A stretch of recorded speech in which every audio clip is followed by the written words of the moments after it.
No episódio de hoje de Sem Barbas na Língua vamos falar de xenofobia na Faculdade de Direito, o antissemitismo do António e perguntas dos ouvintes. Diz o que pensas, mas não pensas no que diz.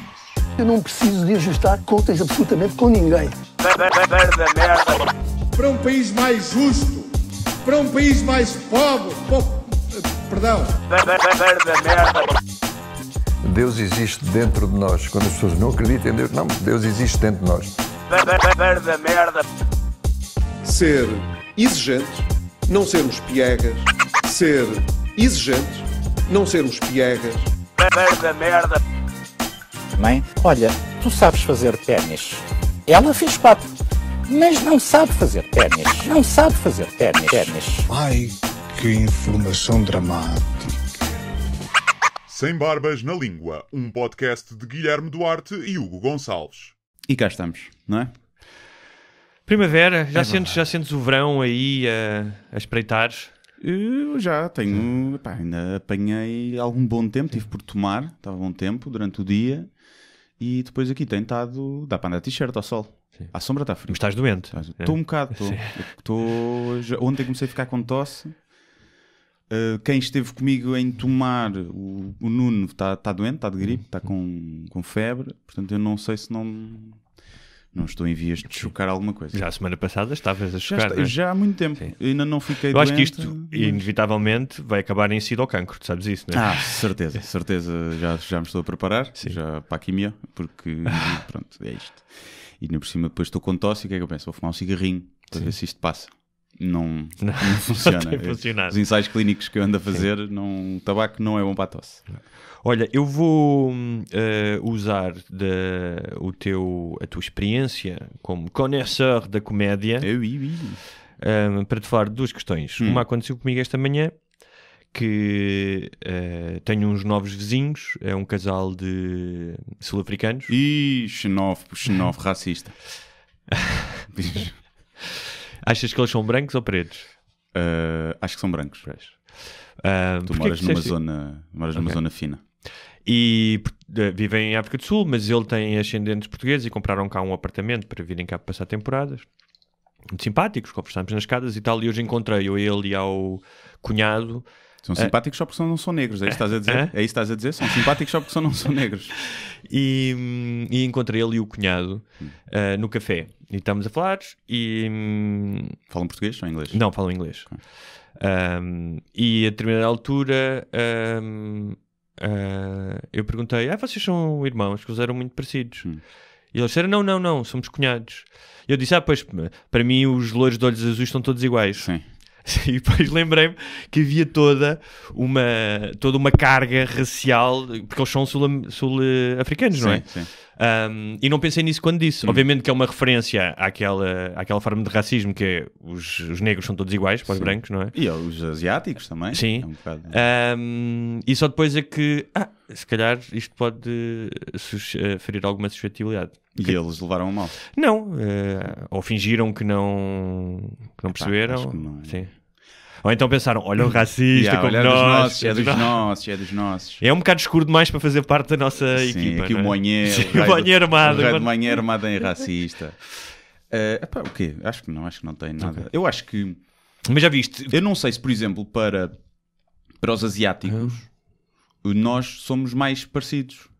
Deve haver uma explicação, ou seja, acho que isso não é claro, racismo. Não é? Eu sei que é muito usado o argumento para motivos racistas, mas o facto de tu achares ou de teres essa noção de que, por exemplo, os chineses, que são mais parecidos, têm feições mais parecidas... Achamos nós. Exato, achamos nós, porque como têm feições marcadamente diferentes das nossas, quando tu olhas é isso que salta à vista. Claro.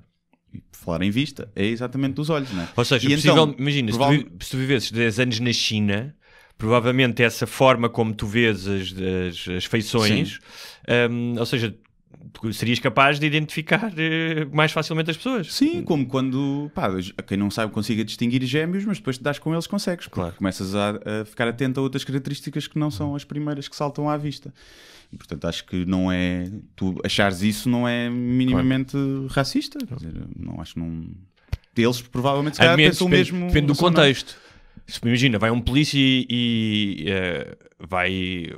houve uma altercação na rua e o gajo pergunta à pessoa que está: então o que é que aconteceu aqui? E ele diz: foi um preto. Ele diz: pode escrever? E ele diz: para mim são todos iguais. São todos iguais, prendam qualquer. Sim, aí é racismo. Aí é racismo. Lá está. O contexto é tudo. Exatamente. O contexto é tudo. Olha, e na senda... Já agora, falar nisso, entre sermos todos iguais, ontem uma estrangeira pensou que eu era o blind date dela.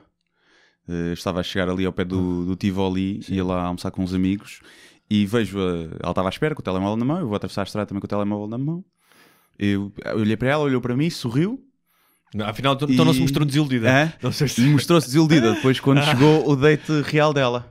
Era pior do que tu? Era pior do que eu. E ela fez um sorriso maior para mim. Sim. E depois olhou para mim, sorriu assim e lá foi com ela. Sorriu tipo, olha... sim, fica para a próxima.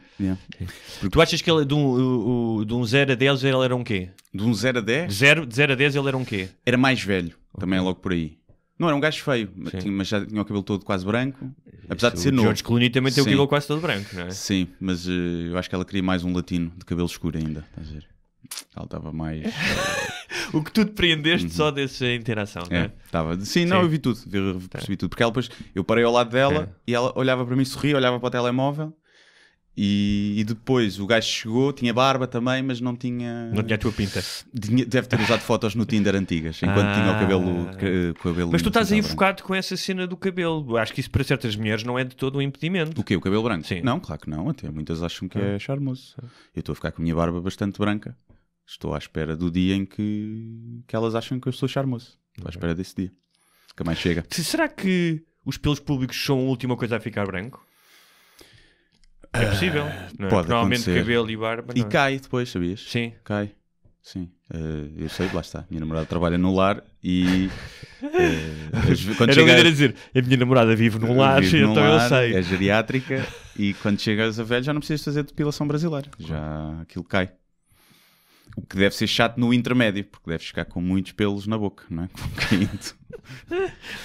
Olha, voltando a racismo e discriminação, sabes que na Faculdade de Direito de Lisboa, esta semana, a Associação de Estudantes colocou uma caixa na entrada que dizia, uma caixa com pedras que dizia grátis para atirar nos Jucas. Que passaram à frente no mestrado. Sim. Era o que dizia, sim. Ok. E eles justificaram dizendo que era uma tirada satírica. Como nós já falámos aqui, contexto é tudo. No entanto, eu acho que em termos satíricos eles falharam um bocado nessa proposta que eles tinham feito a si mesmos de fazerem sátira. Sim. Não achas? Sim. Primeiro porque não estão num palco, não é? Sim. E não são humoristas. Claro. Logo aí, porque acho que houve essa desculpa de... é preciso perceber que os humoristas usam muitas vezes esse argumento que é piada porque é o que os humoristas fazem, é dizer piadas. Ou seja, as pessoas quando veem um humorista a dizer uma coisa devem perceber que aquilo é uma piada. Quando veem alguém que não é humorista é normal que suscitem mais dúvidas. Imagina que era o ministro dos negócios estrangeiros a dizer uma piada dessas. Pois, tem que explicar, não é? Tem que fazer um disclaimer, momento de humor. Agora, eu não sei se isso era um protesto. Ou seja, estava lá por participar. Mas não, tu não achas que é, tendo em conta toda a carga que está ligada às pedras e ao apedrejamento, não é? As pessoas sabem que há mulheres, por exemplo, que são apedrejadas todos os dias porque são acusadas. E bem. Que, tendo em conta que se sabe que há discriminação em Portugal com estrangeiros e que os brasileiros, especialmente as brasileiras, são fruto de discriminação. Que podiam fazer o seu protesto, porque uma das razões que eles dizem é que no Brasil as universidades não são tão exigentes como cá e que, portanto, a disputa não é justa. Sim. Não é? Pois é, isso é que eu não li tudo. Ou seja, aquilo não era só uma piada, era uma forma de protesto, não era? Por acharem... Provavelmente há vagas para entrar e os brasileiros, por serem... estrangeiros, há vagas para eles que podem passar à frente com média inferior. Mas a questão é, quando tu vives num país que faz parte da União Europeia, em que há um mercado livre de pessoas, de bens, de serviços, tudo, e que tens acordos com outros países que permitem isso, ou seja, se tu acreditas neste modelo que te beneficia, claro, depois há portugueses que vão estudar para fora também, sim. E que vão viver fora, não é? E que são tratados e que têm direitos, aí as regras são justas, não é? Que eles possam alegar que, que eu não sei se isso é verdade ou não, e não estou aqui a questionar, não sei, mas que não são tão exigentes, nas universidades brasileiras, eu até percebo. Mas só há uma coisa, que eu já fui estrangeiro noutro país. Pá, e tive muita sorte. Raras vezes me aconteceu alguém me fazer sentir estrangeiro. Mas é uma sensação muito desagradável, mais do que tu quando és estrangeiro e vives noutro país, mesmo que tenhas os mesmos direitos, como eu já vivi num país da União Europeia, há sempre um sentimento de que eu não diria de inferioridade, mas que não tens exatamente os mesmos direitos. Não pertences, não é? E tu seres um estudante, estás cá a estudar e chegares e veres uma coisa com pedras, eu percebo que seja desagradável. Claro, sim, eu percebo que sim. Acho que agora temos que também aqui perceber, o objetivo deles era mesmo que os brasileiros fossem apedrejados? Não me parece. Não é? Claro. Pronto. Portanto, também é preciso ver isso. Claro. Não é? E não partir já, eles agora queriam apedrejar pessoas. Não, acho que não era isso. Agora, e era um protesto pelos direitos que eles achavam que são justos. Isso é uma discussão depois se são justos ou não. Mas no fundo, era um protesto. Ou seja, pessoal que se mexeu para protestar por aquilo que acha justo. Portanto, eu valorizo sempre isso, apesar de poder não concordar com o que eles estão a lutar. E depois, acho que havia formas com mais piada de o fazer. Se o objetivo deles era fazer piada, havia formas mais engraçadas, de certeza, e formas provavelmente mais eficazes. Mas imagina o contrário. Agora, sim. Devem ser acusados de xenofobia e não sei o quê. Também acho que não, estás a ver? Também acho que não, porque... Sim. Mas se calhar não, se calhar é pessoal do PNR mesmo. Se calhar, exatamente. Ou seja, eu acredito que quem fizesse isso, porque às vezes as pessoas fazem coisas de formas irrefletidas. Eu não estou aqui a tentar, imagina, agora estou a dizer isto e se calhar foi mesmo um gajo do PCR que queria mesmo atirar uma pedra aqui. É pessoal de direito, estava bêbado, e tu fazes coisas irrefletidas quando és novo, mas colocando-te do outro lado do que está cá a estudar, não sei o quê. Pode ser até um bocadinho assustador, não é? Porque há uma coisa engraçada que é, entre 2010 e 2012, quando mais de 100 mil portugueses foram para o Brasil, também poderia ter acontecido os brasileiros dizerem: vocês estão-nos a roubar emprego, vêm de um país em que tiveram mais sorte porque tiveram melhor escolaridade, ou o que seja, que vêm mais bem equipados, e então... E isso não aconteceu. Não sei, pois, não sei. Não, a minha experiência não. Mas acho que, ou seja, nós não é por aí que também devemos ser. Claro, não é? Mas também há preconceito, muito preconceito contra os portugueses no Brasil, não é? Mas deixa-me dizer-te uma coisa, da minha experiência e do que eu vi de outros portugueses. E neste caso tenho que ser muito honesto e justo, que é, na balança da discriminação, os brasileiros sofrem mais em Portugal do que os portugueses no Brasil. Não tenho a mínima dúvida disso. Ou seja, eu em nenhum momento, e dos portugueses que eu conheço, acontece uma coisa ou outra... aconteceu um ou dois tipos, mas até há quase um carinho pelo português e até uma admiração. Mas por norma, os portugueses que vão para o Brasil vão fazer trabalho qualificado. E por norma, os brasileiros que vêm para Portugal não vêm fazer trabalho qualificado. Já não é assim. Na última vaga de imigração já não é assim. Mas quando começou, não é? Sim. E portanto, eu acho que a discriminação também às vezes vem daí, mais da questão social e económica do que propriamente tinhas cá muitos dentistas brasileiros, nunca os via ser discriminados, não é? Tinham muito trabalho. Agora...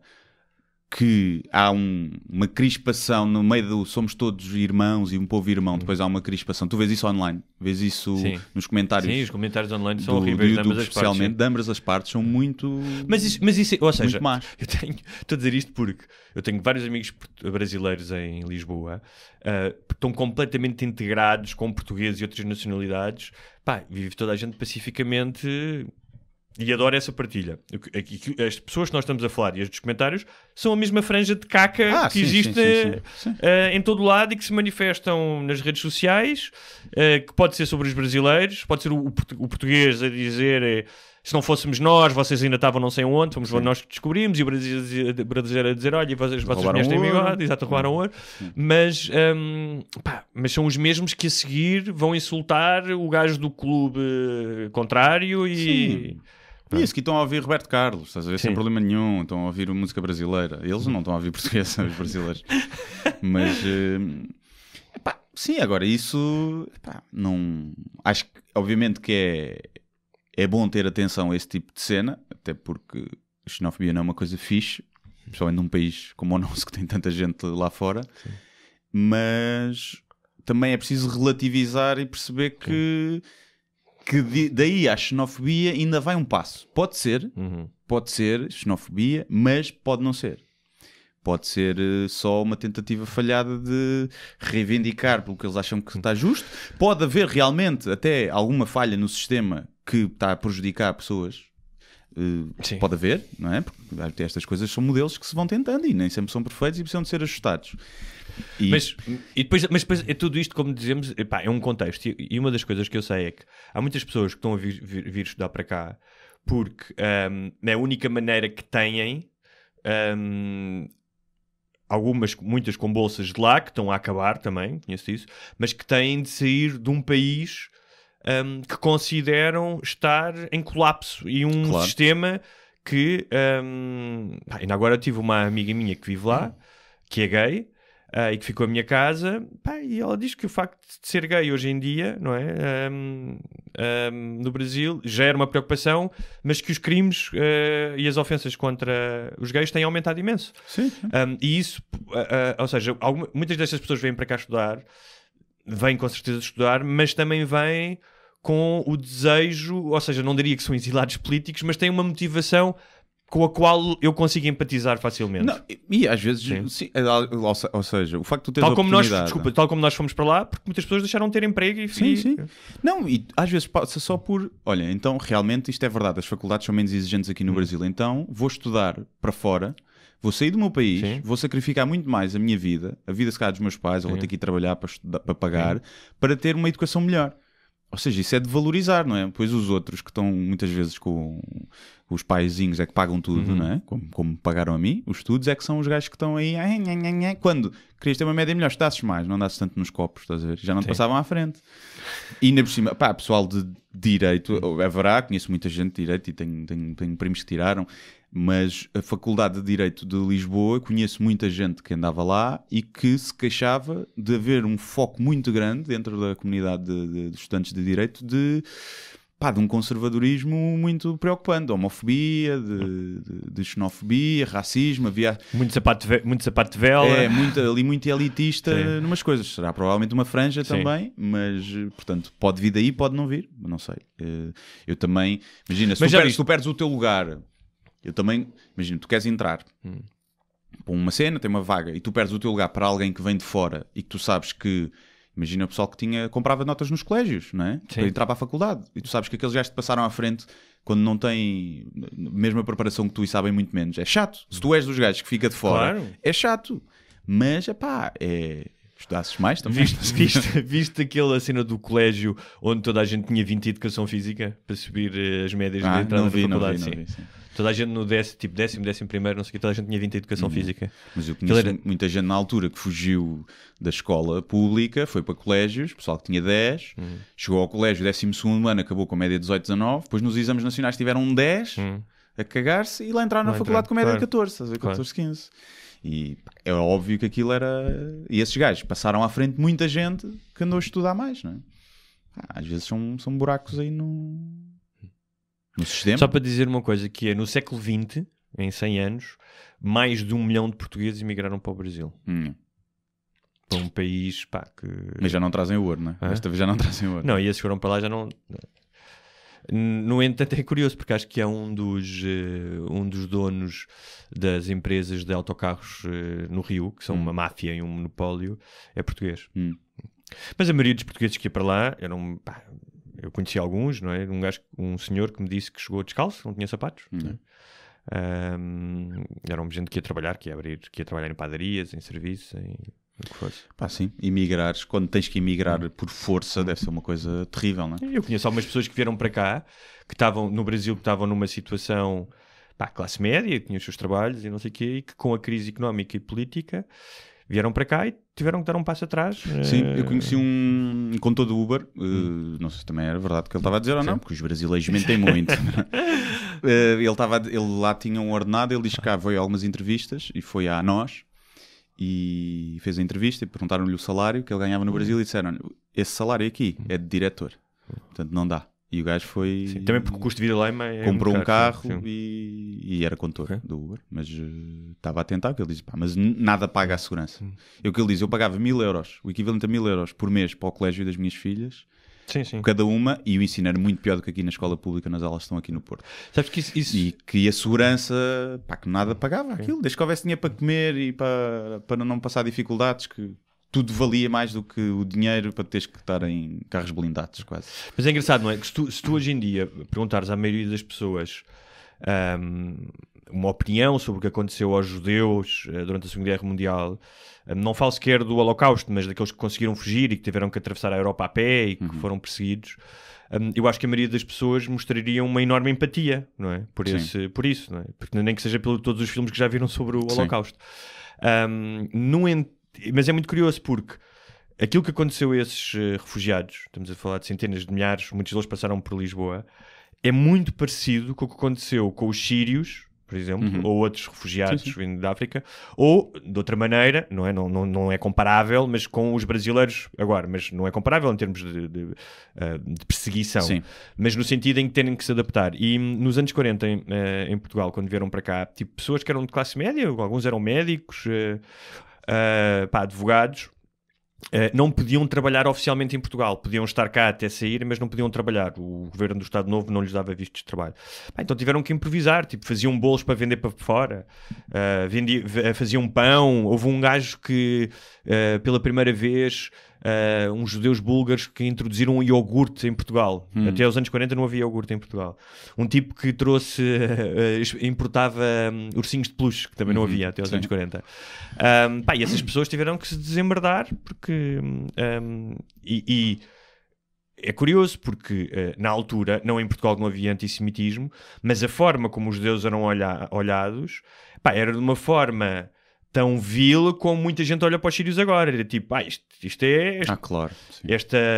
E têm telemóveis, estes refugiados. Diziam, e os refugiados? Diziam isso, os judeus que chegavam cá. Olha, vêm com joias e não sei o quê, vêm com casacos de pele. Pois, então, sais de lá, depois sais de lá a fugir, traz o que tens, não é? Traz o que tens e depois podes trocar por comida, não é?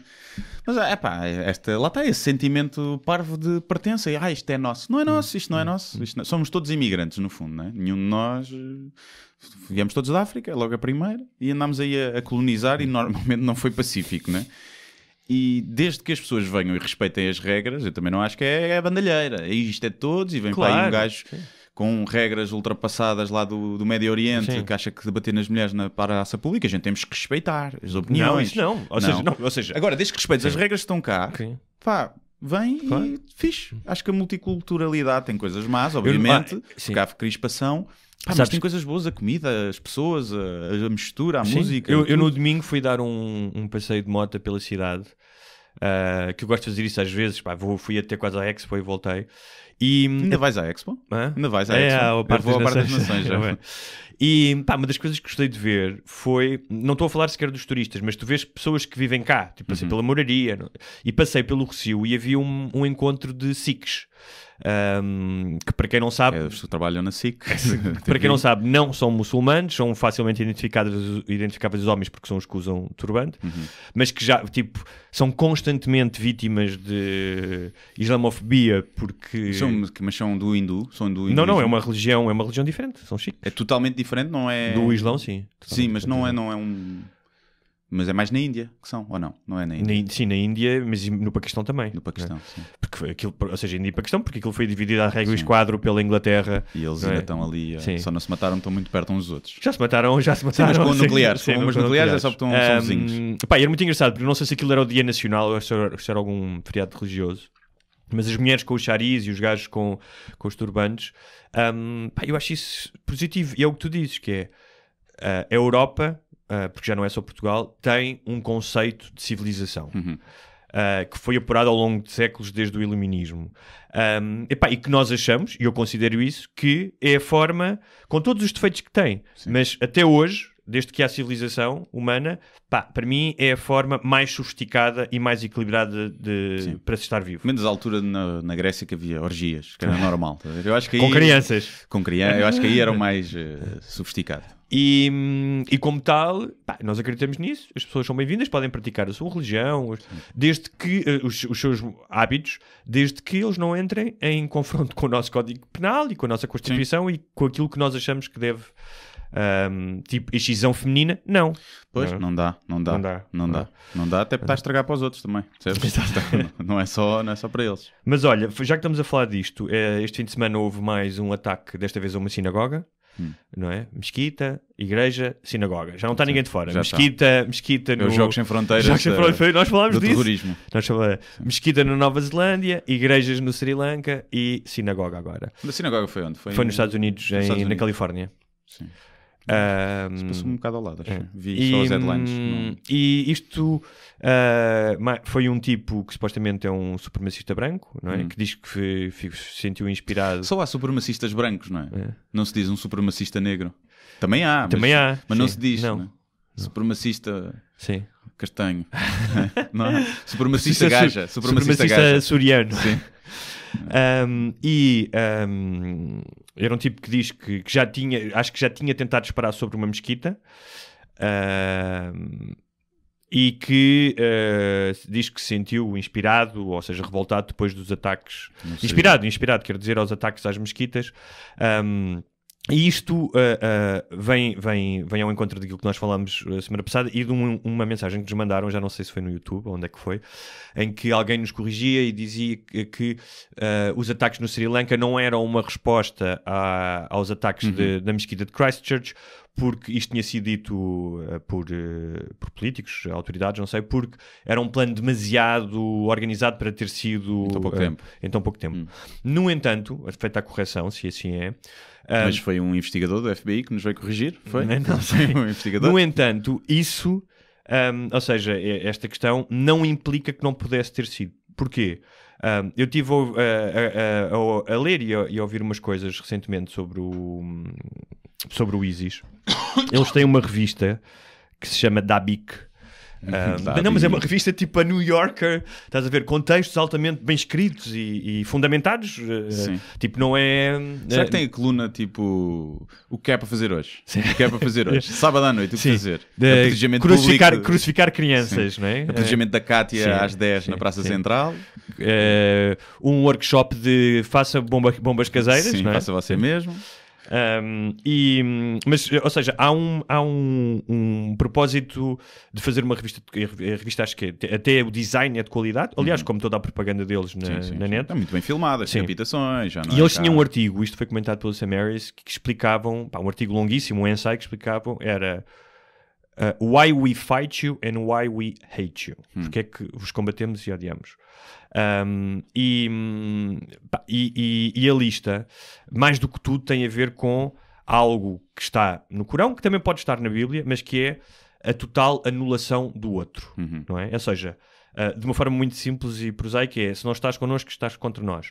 Então existe mesmo uma visão do mundo de tudo o que estás fora da esfera de como eles veem o Islão.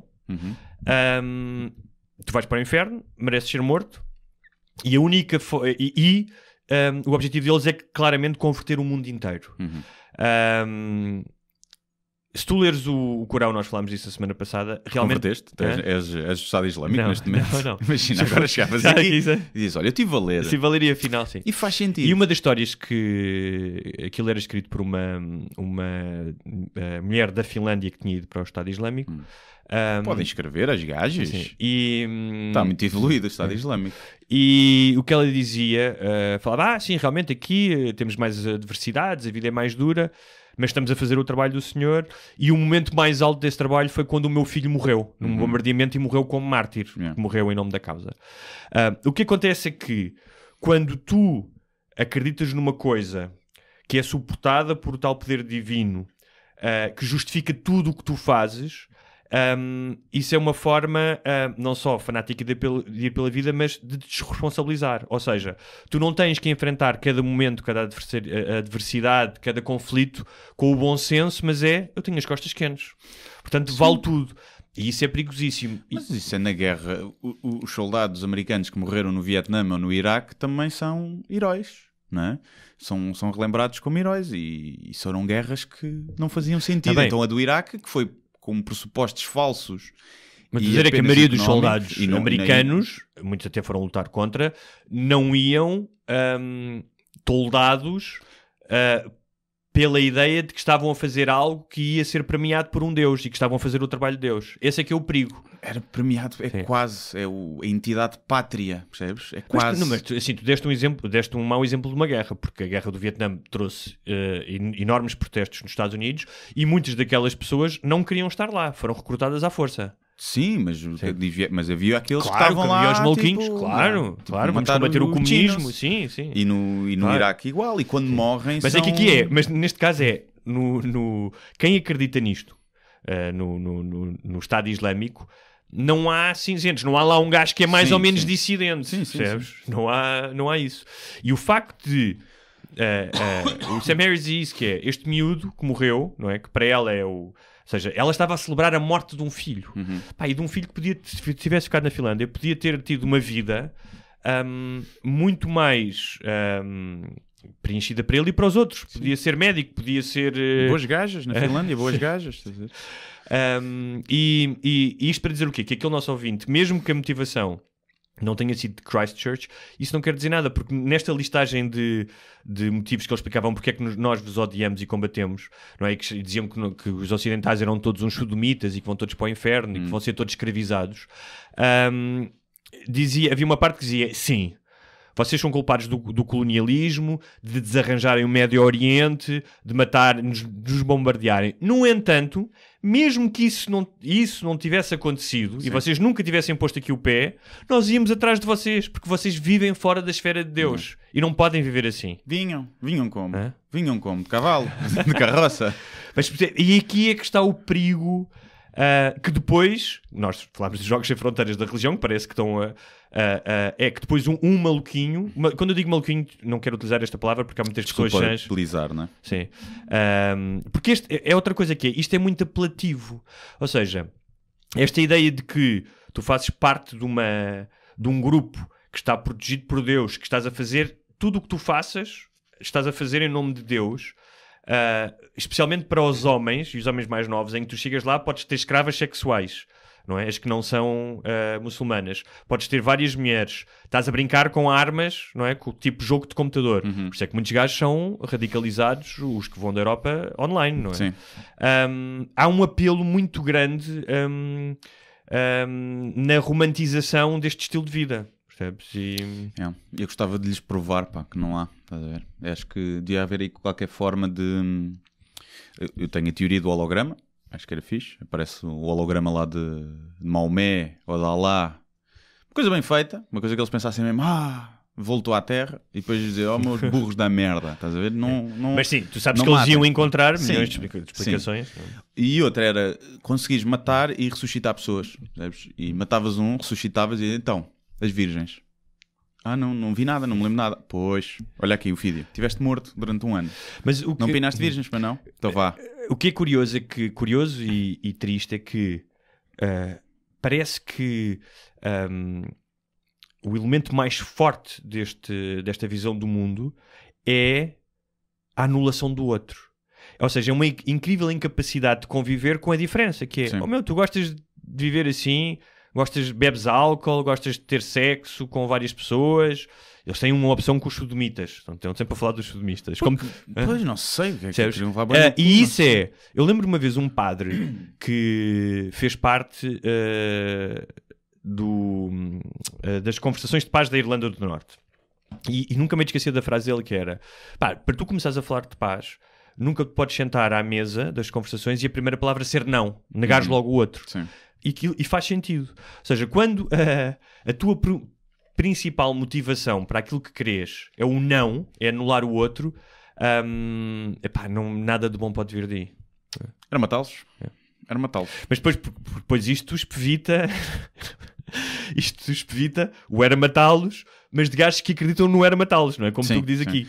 Que é os gajos que agora, que são os que é, o muçulmano rebentou lá com aquilo, então eu agora vou pegar na minha arma automática aqui no Arkansas ou no Arizona e vou matar. Eu sou a favor do era matá-los numa perspectiva de se tu conseguisses isolar todos os extremistas que estão dispostos a matar em nome de Deus, seja de que Deus for, e se os conseguisses ter todos no mesmo sítio, imaginem, não sei quantos milhões seria, mas ainda é muita gente. Game of Gods. E metes lá e diz assim, olha, Imagina, os governos todos mundiais reuniam-se assim, olha, a gente conseguiu juntar aqui todos os extremistas e eles estão todos ali. E a gente tem lá uma bomba.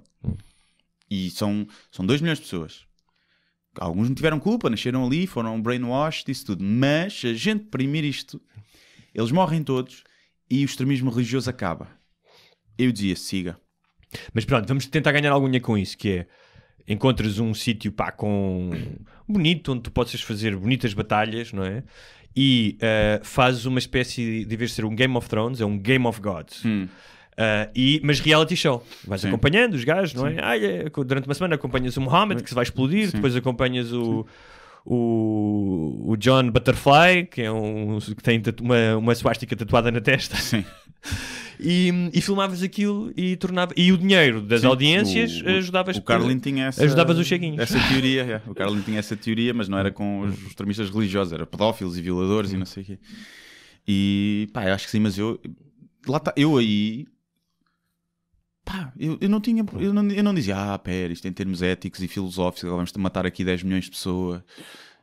Tipo, não, mano, é pessoas que estão dispostas, são as pessoas que estão aqui. Pá, olha, primo, carrega no botão e vai ficar tudo bem. Não tinha muito esse problema do... Então tu achas que... por exemplo, há o caso agora... Sabendo que havia lá pessoas que podiam ser reabilitadas. Claro, é isso que eu estou a dizer. Daquela portuguesa que foi para lá com 18 anos e que teve filhos e que agora... Azar. Não, eu aí sou extremista, como eles. Se tu foste para lá e foste uma das mulheres do Estado Islâmico e apoiavas a guerra e não sei o quê, não há volta. Minha menina, estás arrependida? Temos pena. Não dá. Também há violadores na prisão que estão arrependidos, não é por isso que a gente os solta. Temos pena. Não dá. Pá, não dá. Gastaste as tuas fichas. Então não pode voltar a Portugal, achavas que não? Por mim não. Por mim acho que não. A não ser, obviamente, ver caso a caso, não é? Mas só numa situação muito, muito específica. Porque tu já tens idade para pensar pela tua cabecinha. Com 18 anos.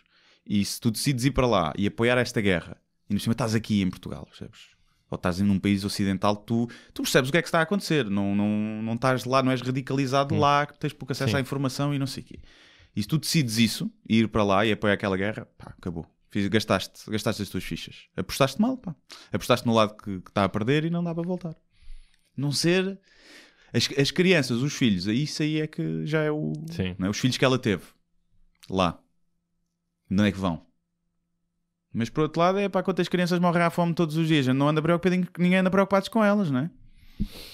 Portanto... Mas não achas que as pessoas têm, especialmente quando são novas, têm uma oportunidade ou uma reabilitação? Imagina que ela não participou em crimes de sangue, não é? Ou seja, não... Pode lá ter estado só a lavar as burcas com sangue do marido. Sim. Temos pena. Para mim, eu aí sou radical. Está bem, mas imagina, se tu em Portugal tiveres uma mulher que lava a camisa do marido com sangue das pessoas que ele matou, ela não vai receber a mesma pena do que o homicida. Não. Será cúmplice. Sim, mas aqui ela foi para lá. Ela decidiu ir para lá. Estás a ver? E aí decidiu ir para lá e para uma guerra. Epá, ele não foi apanhada na curva, percebes? É uma decisão grande. Uma guerra onde se crucificam crianças. Sim, né? Uma coisa é o teu marido chegar a casa, o teu marido que tu amas e tu confias cheio de sangue. E tu, o que é que aconteceu? E ele, matei um gajo no trânsito e não sei o quê. E tu, gosta, e o meu filho, vão-te tirar o filho e não sei o quê. E entras ali como cúmplice de uma coisa que tu nem sabes bem como é que aconteceu e queres acreditar. Obviamente que é mau, né? Mas agora, a decisão de tu pegares nas tuas coisinhas e ir para a Síria é que não é ir para a Espanha, não é apanhar o carro, é ir para lá. Epá, é muito bem pensado. E como bem pensada que é, bem pensado, mal pensada neste caso, mas epá, para mim não há... então queres voltar? Voltas, mas vais para a prisão. Sim, claro. Vais apanhar 25 anos na prisão. Sim, claro. Pronto, não é voltar e vais à tua vida. Sim. Não. Como os gajos estiveram lá a fazer o recrutamento, depois, isto afinal não é para mim e voltaram. Não, pá, acabou. Não voltas. Acho que perdes, por mim acho que perdias é difícil lidar com isso, mas acho que aí não pode haver... Porque na tua cabeça estava a cena do eu quero matar isto tudo. Porque é isso que aquela guerra diz. Sim. Eu quero matar isto tudo. E se tu tens esse pensamento, primeiro duvido que tenhas mudado de opinião. Tipo, acho que estás muito perto depois de cá cometer alguma coisa. E depois é tipo, temos pena. Há alguém vivo que se chegasse ao pé de ti à tua casa às 2 da manhã e dissesse assim, olha, eu matei uma pessoa, não quero falar mais disso, não posso falar mais nisso, mas preciso que tu me ajudes a desenvencilhar do corpo. Tu farias isso há pessoas por quem farias isso? Tinha que saber detalhes. Mas foi em legítima defesa. A tua vida estava em risco. Ok, então vamos lá isso. Agora, se foi tipo, matei por qualquer tipo, ou seja, que tinha sido mesmo um homicida, não é? Aí não. Aí mesmo que fosse qualquer pessoa, acho que a lei estaria acima. Agora, se fosse, aí é puto, aí é bem um gajo tipo no trânsito, parou o carro à frente e vinha com uma faca, eu tirei-lhe a faca e matei o gajo. E agora tenho medo de ser apanhado pela polícia e que não acham que é legítima defesa. A gente se calhar, olha, íamos lá ver isso. Não sei. Mas por outro lado mas porquê é que precisas da minha ajuda? Qual é a skill que eu tenho para esconder corpos? Porra, é mais fácil dois gajos agarrar transportar. Não sei. Olha, ainda em relação ao ataque na sinagoga, acho que sim, que havia... É o que tu dizes, tinha que saber. Mas tinha que saber. Agora chegou o meu pai a casa, olha, matei 3 prostitutas. Então porquê, pai? Acho que não quis pagar. Não quis pagar no fim, fogo, era para dar cara. Quer dizer, se calhar vamos ter que chamar a polícia, não é? Vamos ter que chamar a polícia. Mas regressando ao ataque na sinagoga e do gajo que queria matar judeus, os incidentes antissemíticos nos Estados Unidos em 2007 aumentaram mais de 50%, tal como já tinham aumentado, não sei os números, mas contra outras etnias. E, curiosamente, nesta semana, em França também já aconteceu o mesmo, esta semana, um cartoon do António do Expresso, viste isso? Vi. O cartoon era o Netanyahu, o primeiro-ministro que venceu as eleições em Israel, era um cão salsicha. Com guia, não era? Um cão guia, salsicha, com a bandeira de Israel, e levava pela trela um Donald Trump cego com uma kippah na cabeça, que é aquela tampinha que os judeus usam para quando estão a ficar carecas, esconderem. Estou a precisar de uma já. Sim, e obviamente era o cartoon, a mensagem do cartoon era de como é que o apoio do Trump ao Netanyahu, que é um tipo que tem uma visão de um Estado israelita que ocupa territórios, que não concebe a solução dos dois Estados que todos os presidentes norte-americanos há mais de 40 anos concebem, um Estado para a Palestina e um Estado para Israel, e a mudança da capital da Embaixada dos Estados Unidos de Tel Aviv para Jerusalém. E foi acusado de antissemitismo. Sim.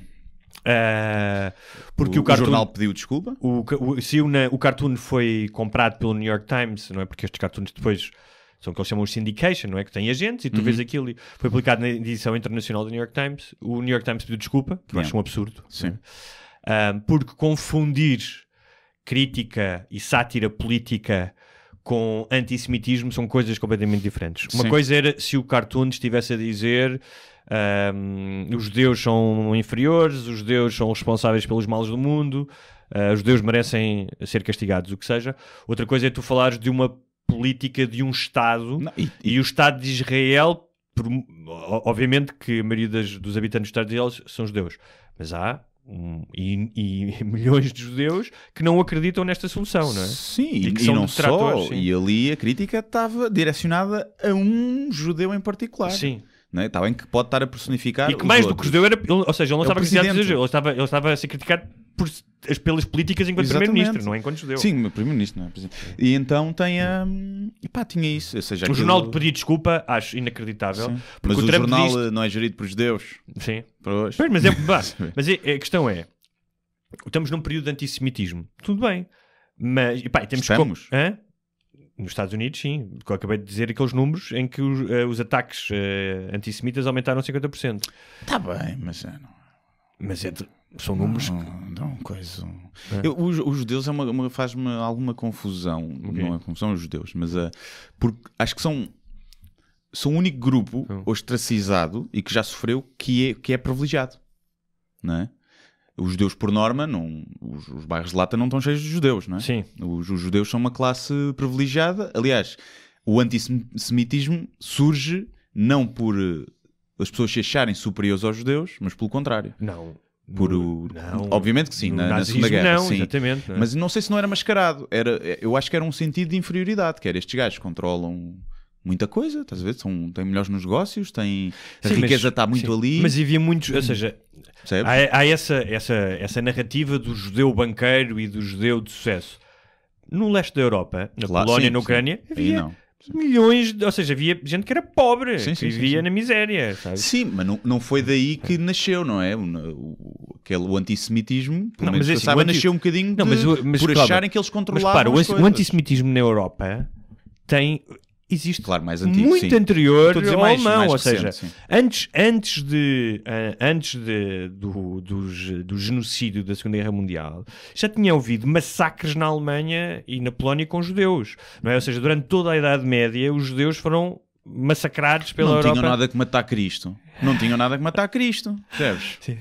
Eles é que começaram. Sim. Bem, já de Cristo ser judeu, não é? Pá, não sei. Claro, e supostamente, segundo a Bíblia, não é? Essa fonte fidedigna de informação, o que aconteceu foi que Pilatos, não é? O romano, deu-lhes a votar àqueles judeus, não aos judeus todos do mundo, àqueles judeus presentes, não é? Se votariam na morte de Jesus. Quem o crucificou foram os romanos, não foram os judeus. Mas pronto. Mas a questão do... ou seja, o facto de... Mas não achas que os judeus já perderam um bocadinho essa carta? E quando eu digo, ou seja, estamos aqui a generalizar, por os judeus lá está, catalogá-los todos. Com o que acontece em Israel, ou seja, um povo foi perseguido e que sofreu das maiores atrocidades que já foram feitas no mundo, não é? Durante o Holocausto. Mas é um povo, ou seja, um povo não, uma religião, vamos pôr assim, que também comete muitas atrocidades e crimes contra a humanidade. Desde 1948, desde a criação do Estado de Israel, sim. Epá, ou seja, a carta do antissemitismo, para mim é exatamente a mesma carta do islamofobia. Está bem, mas tu estás aqui... Ninguém vem pedir desculpa pela islamofobia. Guilherme, eu percebo o que estás a dizer, mas tu estás a cair um bocadinho na mesma narrativa que têm os gajos de direita. Eles uns e os outros, estou a pôr todos no mesmo saco. A questão é, o facto de o Estado de Israel e os governos israelitas terem cometido e cometerem atrocidades, injustiças, até massacres em Israel, isso é verdade. Mas isso não anula o facto de muitos judeus serem perseguidos e insultados. Em França há um fenómeno de antissemitismo. Sim. Nos Estados Unidos há um fenómeno de antissemitismo. Ainda no verão de 2017 ou 2018, não é? Tiveste milhares de pessoas em Charlotte a gritar os judeus não irão ocupar o nosso lugar, sangue, blood and soil, que era o grito dos alemães. Ou seja, uma coisa não anula a outra. Ou seja, eu não acho que... nem acho que os judeus, que os israelitas devam dizer que nós podemos fazer isto porque fomos perseguidos, não é?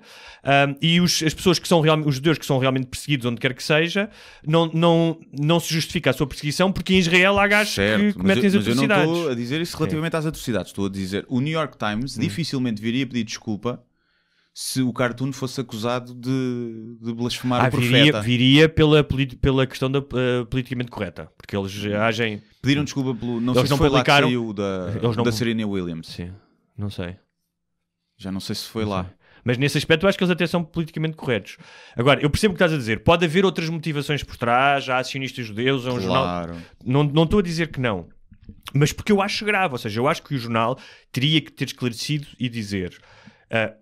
isto é um cartoon, não é jornalismo. Tal como na opinião, o cartoon é uma oportunidade das pessoas expressarem a sua opinião. Quero que o Trump vinha dizer isto é a forma mais baixa de jornalismo. Alguém explica àquele bronco que um cartoon não é jornalismo. Tal como uma coluna de opinião não é jornalismo. São coisas diferentes. Mas pronto, explicar isso àquele mono é difícil. E o jornal deveria ter dito que é isto é uma... Deveria ter... Nem que explicasse a piada. Explicar a piada e dizer isto não é antissemitismo. Se há pessoas que acham que é antissemitismo, nós lamentamos isso, mas, no entanto, nós defendemos a visão deste cartunista. É só isso, percebes? E lidem com isso. Mas pronto. Olha, estava muito bonito o desenho. Eu não era capaz de fazer melhor. Está fixe, está giro. Muito bem. Mais. Mas é lindo um português que irritou o Trump, é bonito. Fixe, não gostas? Eu gosto, acho que sim. E outra curiosidade que é, se querem chamar o António antissemita, que é absolutamente injusto, ele também ele nesse aspecto não se priva de criticar várias religiões, porque há um cartoon dele que ficou super conhecido quando ele fez o Papa João Paulo II com um preservativo na boca. E também os católicozinhos portugueses das marchas anti-aborto também ficaram todos ao tio, percebes? Não, e é assim, porquê um pincher, um salsicha, e por que não um labrador? É racismo também. O António é racista relativamente aos cães, percebes? E o cego? a fazer o Trump que é cego. Está a gozar com os cegos, com os visuais. Não é? É verdade. Pois. Quando ali aquele desenho está cheio de discriminação. Cheio de discriminação. Qualquer pessoa pode ficar ofendida. Até nós que não sabemos desenhar. Aquilo ofende-me porque eu não sei desenhar. Percebes? E então fico ofendido. Chupa, António. Olha, passemos para questões muito mais prementes. Problemas do primeiro mundo. Que é xixi-cocó? Esse flagelo... Não, ainda mais frívolos. Esse flagelo que é pessoas que compram roupa para usar uma só vez no Instagram e depois devolvem. Tens conhecimento de pessoas dessas? Eu não conheço ninguém, mas tipo, eu fui ver artigos sobre isso. Sim. Tipo, Eu sei artigos que... e estudos já sobre os comportamentos, não é? Porque depois com a Big Data sabes os comportamentos da... Eu sei é que as influencers, e quando digo as, é porque 90% são mulheres, e esta estatística foi tirada do cu neste momento, mas se calhar até 99%, fazem num dia, vão muitas vezes a uma loja, a uma marca, e tiram fotos para um mês. Tiram tipo 100 e tal fotos. Estás a isso? Sim. Então o dia todo, loja? 12 horas, com a conivência da loja, que depois patrocinado e não sei o quê. Lindo era ele, tipo, não sei com a conivência da loja. No provador. E então tiram 100 fotos, ou levam a roupa, vão tirar durante o dia, em sítios bonitos, tiram 100 fotos, o dia todo, ali, a pousar, o trabalho árduo, tira roupa, põe roupa. É difícil, eu não gosto nada de experimentar roupa. E depois tem fotos para alimentar as suas redes durante um mês. Então, olha, de acordo, este estudo não é tirado do cu, achamos nós, mas foi feito pelo Departamento de Cartões de Crédito da Barclays, acho eu, exatamente, do banco, em que 10% dos compradores que utilizaram os serviços do cartão de crédito de Barclays no Reino Unido admitem que compraram roupa só para a vestir para uma foto para as redes sociais e que depois a devolveram. És atrasado mental, fazes isso. Eu não tenho mais nada a dizer, era matá-los, ias acontecer o mesmo que acontece às noivas do Estado Islâmico. Porque, assim, eu percebo, por exemplo, a minha namorada, quanta roupa ela compra que está lá ainda com etiqueta e que não a vestiu ainda. Comprou, achou giro, pumba. Pois eu como compro tão pouca roupa, eu quando compro roupa, no dia a seguir eu estou dos pés à cabeça com a roupa nova. Mas é engraçado porque as pessoas falam muito da forma de adaptares a tua alimentação ou a tua mobilidade de forma a preservares o planeta, mas não se fala ainda, já se fala, mas não se fala ainda tanto, portanto, da questão da roupa. Sim, de reutilizar, comprares roupa em segunda mão. Sim, e de não comprares tanta roupa, por exemplo, não é? Sim.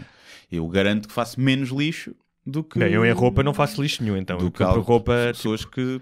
o saquinho de plástico ali, não sei, que são todas preocupadas, mas depois poluem mais aí. Mas é um fenómeno que eu não percebo, a cena da roupa. Como homem não consigo perceber o fenómeno... Apesar de haver muitos homens que gastam, conheço pessoal, homens que gasta balúrdios, gasta o ordenado todo em roupa.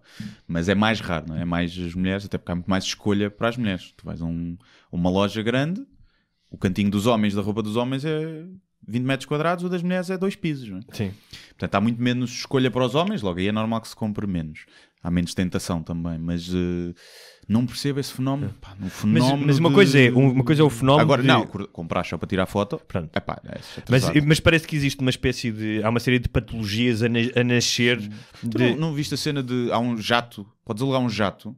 Para tirares uma foto. Para tirar uma foto lá dentro. Sim. Mas não levanta voo. Estás lá, pagas 200 euros para estar lá uma hora a tirar fotos e para depois pôs no Instagram, olha a minha vida de glamour. Tipo, olha, agora eu ter fotos em jatos privados e ando com o meu Renault com fita cola, com o espalhar o pendurão. E parece que, ou seja, entre as muitas patologias que têm nascido do vício das redes sociais, não é? Além do fear of missing out, agora há este, que eu acho que ainda não tem um nome, mas que é as pessoas têm pânico de tirar fotografias com a mesma roupa 2 vezes. Sim. O que a mim dá uma imensa vontade de rir. Como se, imagina, tipo, cais em desgraça social porque usaste a mesma t-shirt na segunda e na sexta.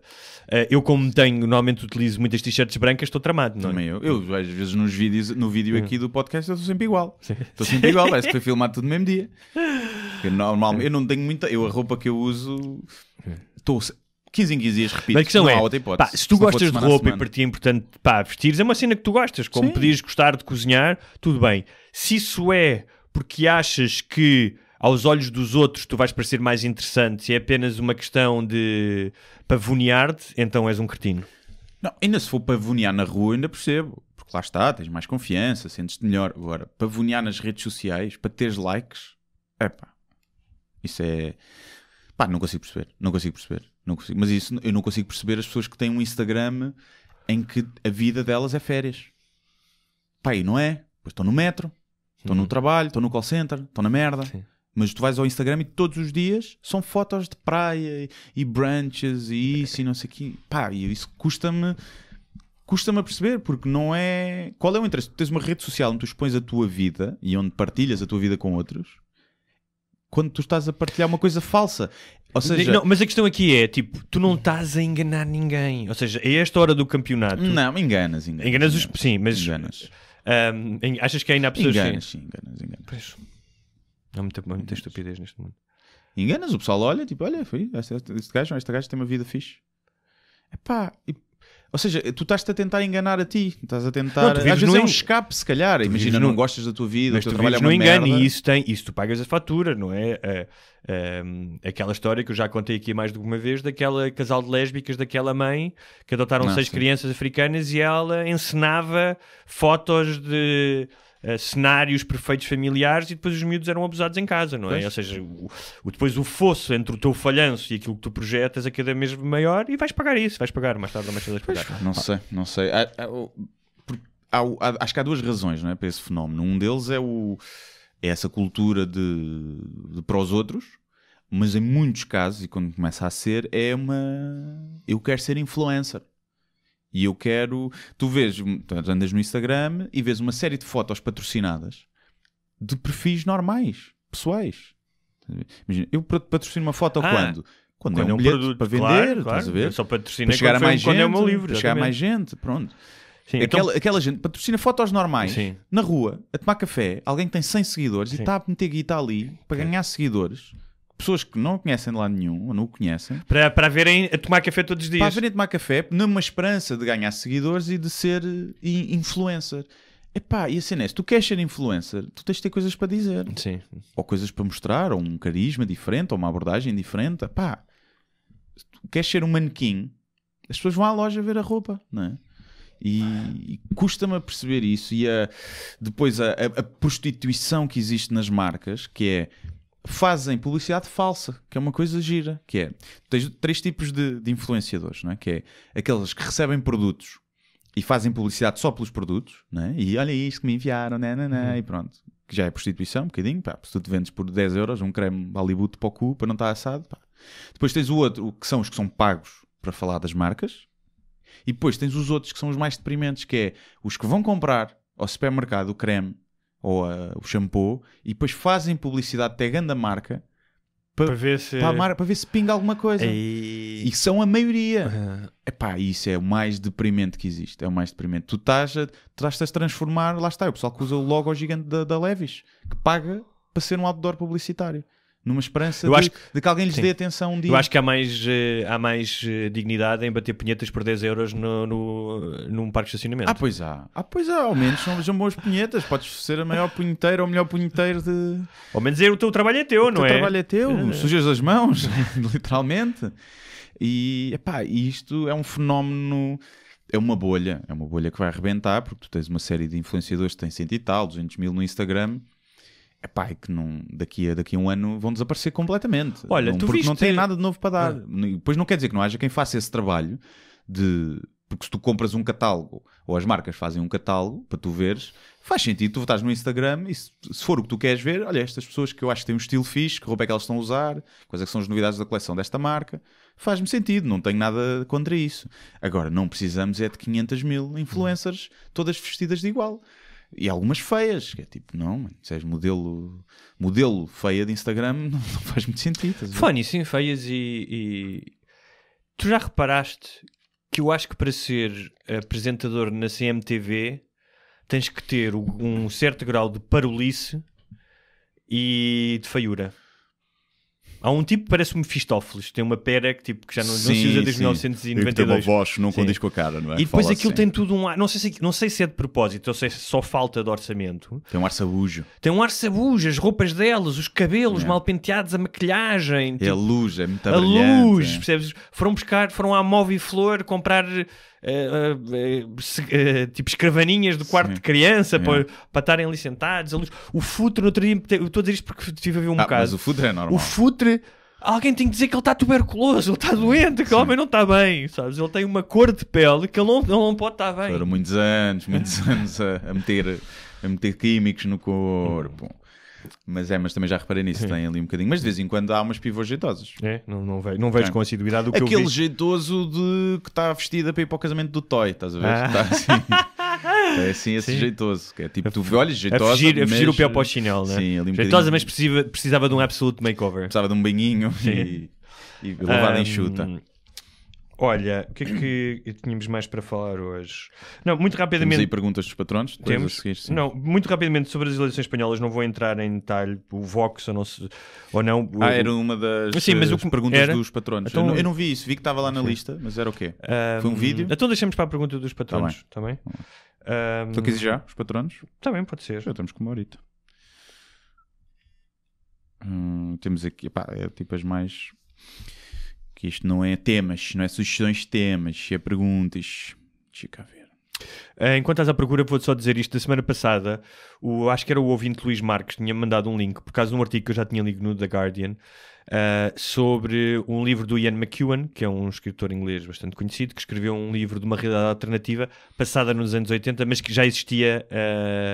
Ou seja, a ciência tinha avançado mais rápido e já existia inteligência artificial, e é uma história de um trio amoroso entre um homem, uma mulher e um robô. Sim. Acho que o livro é bastante interessante.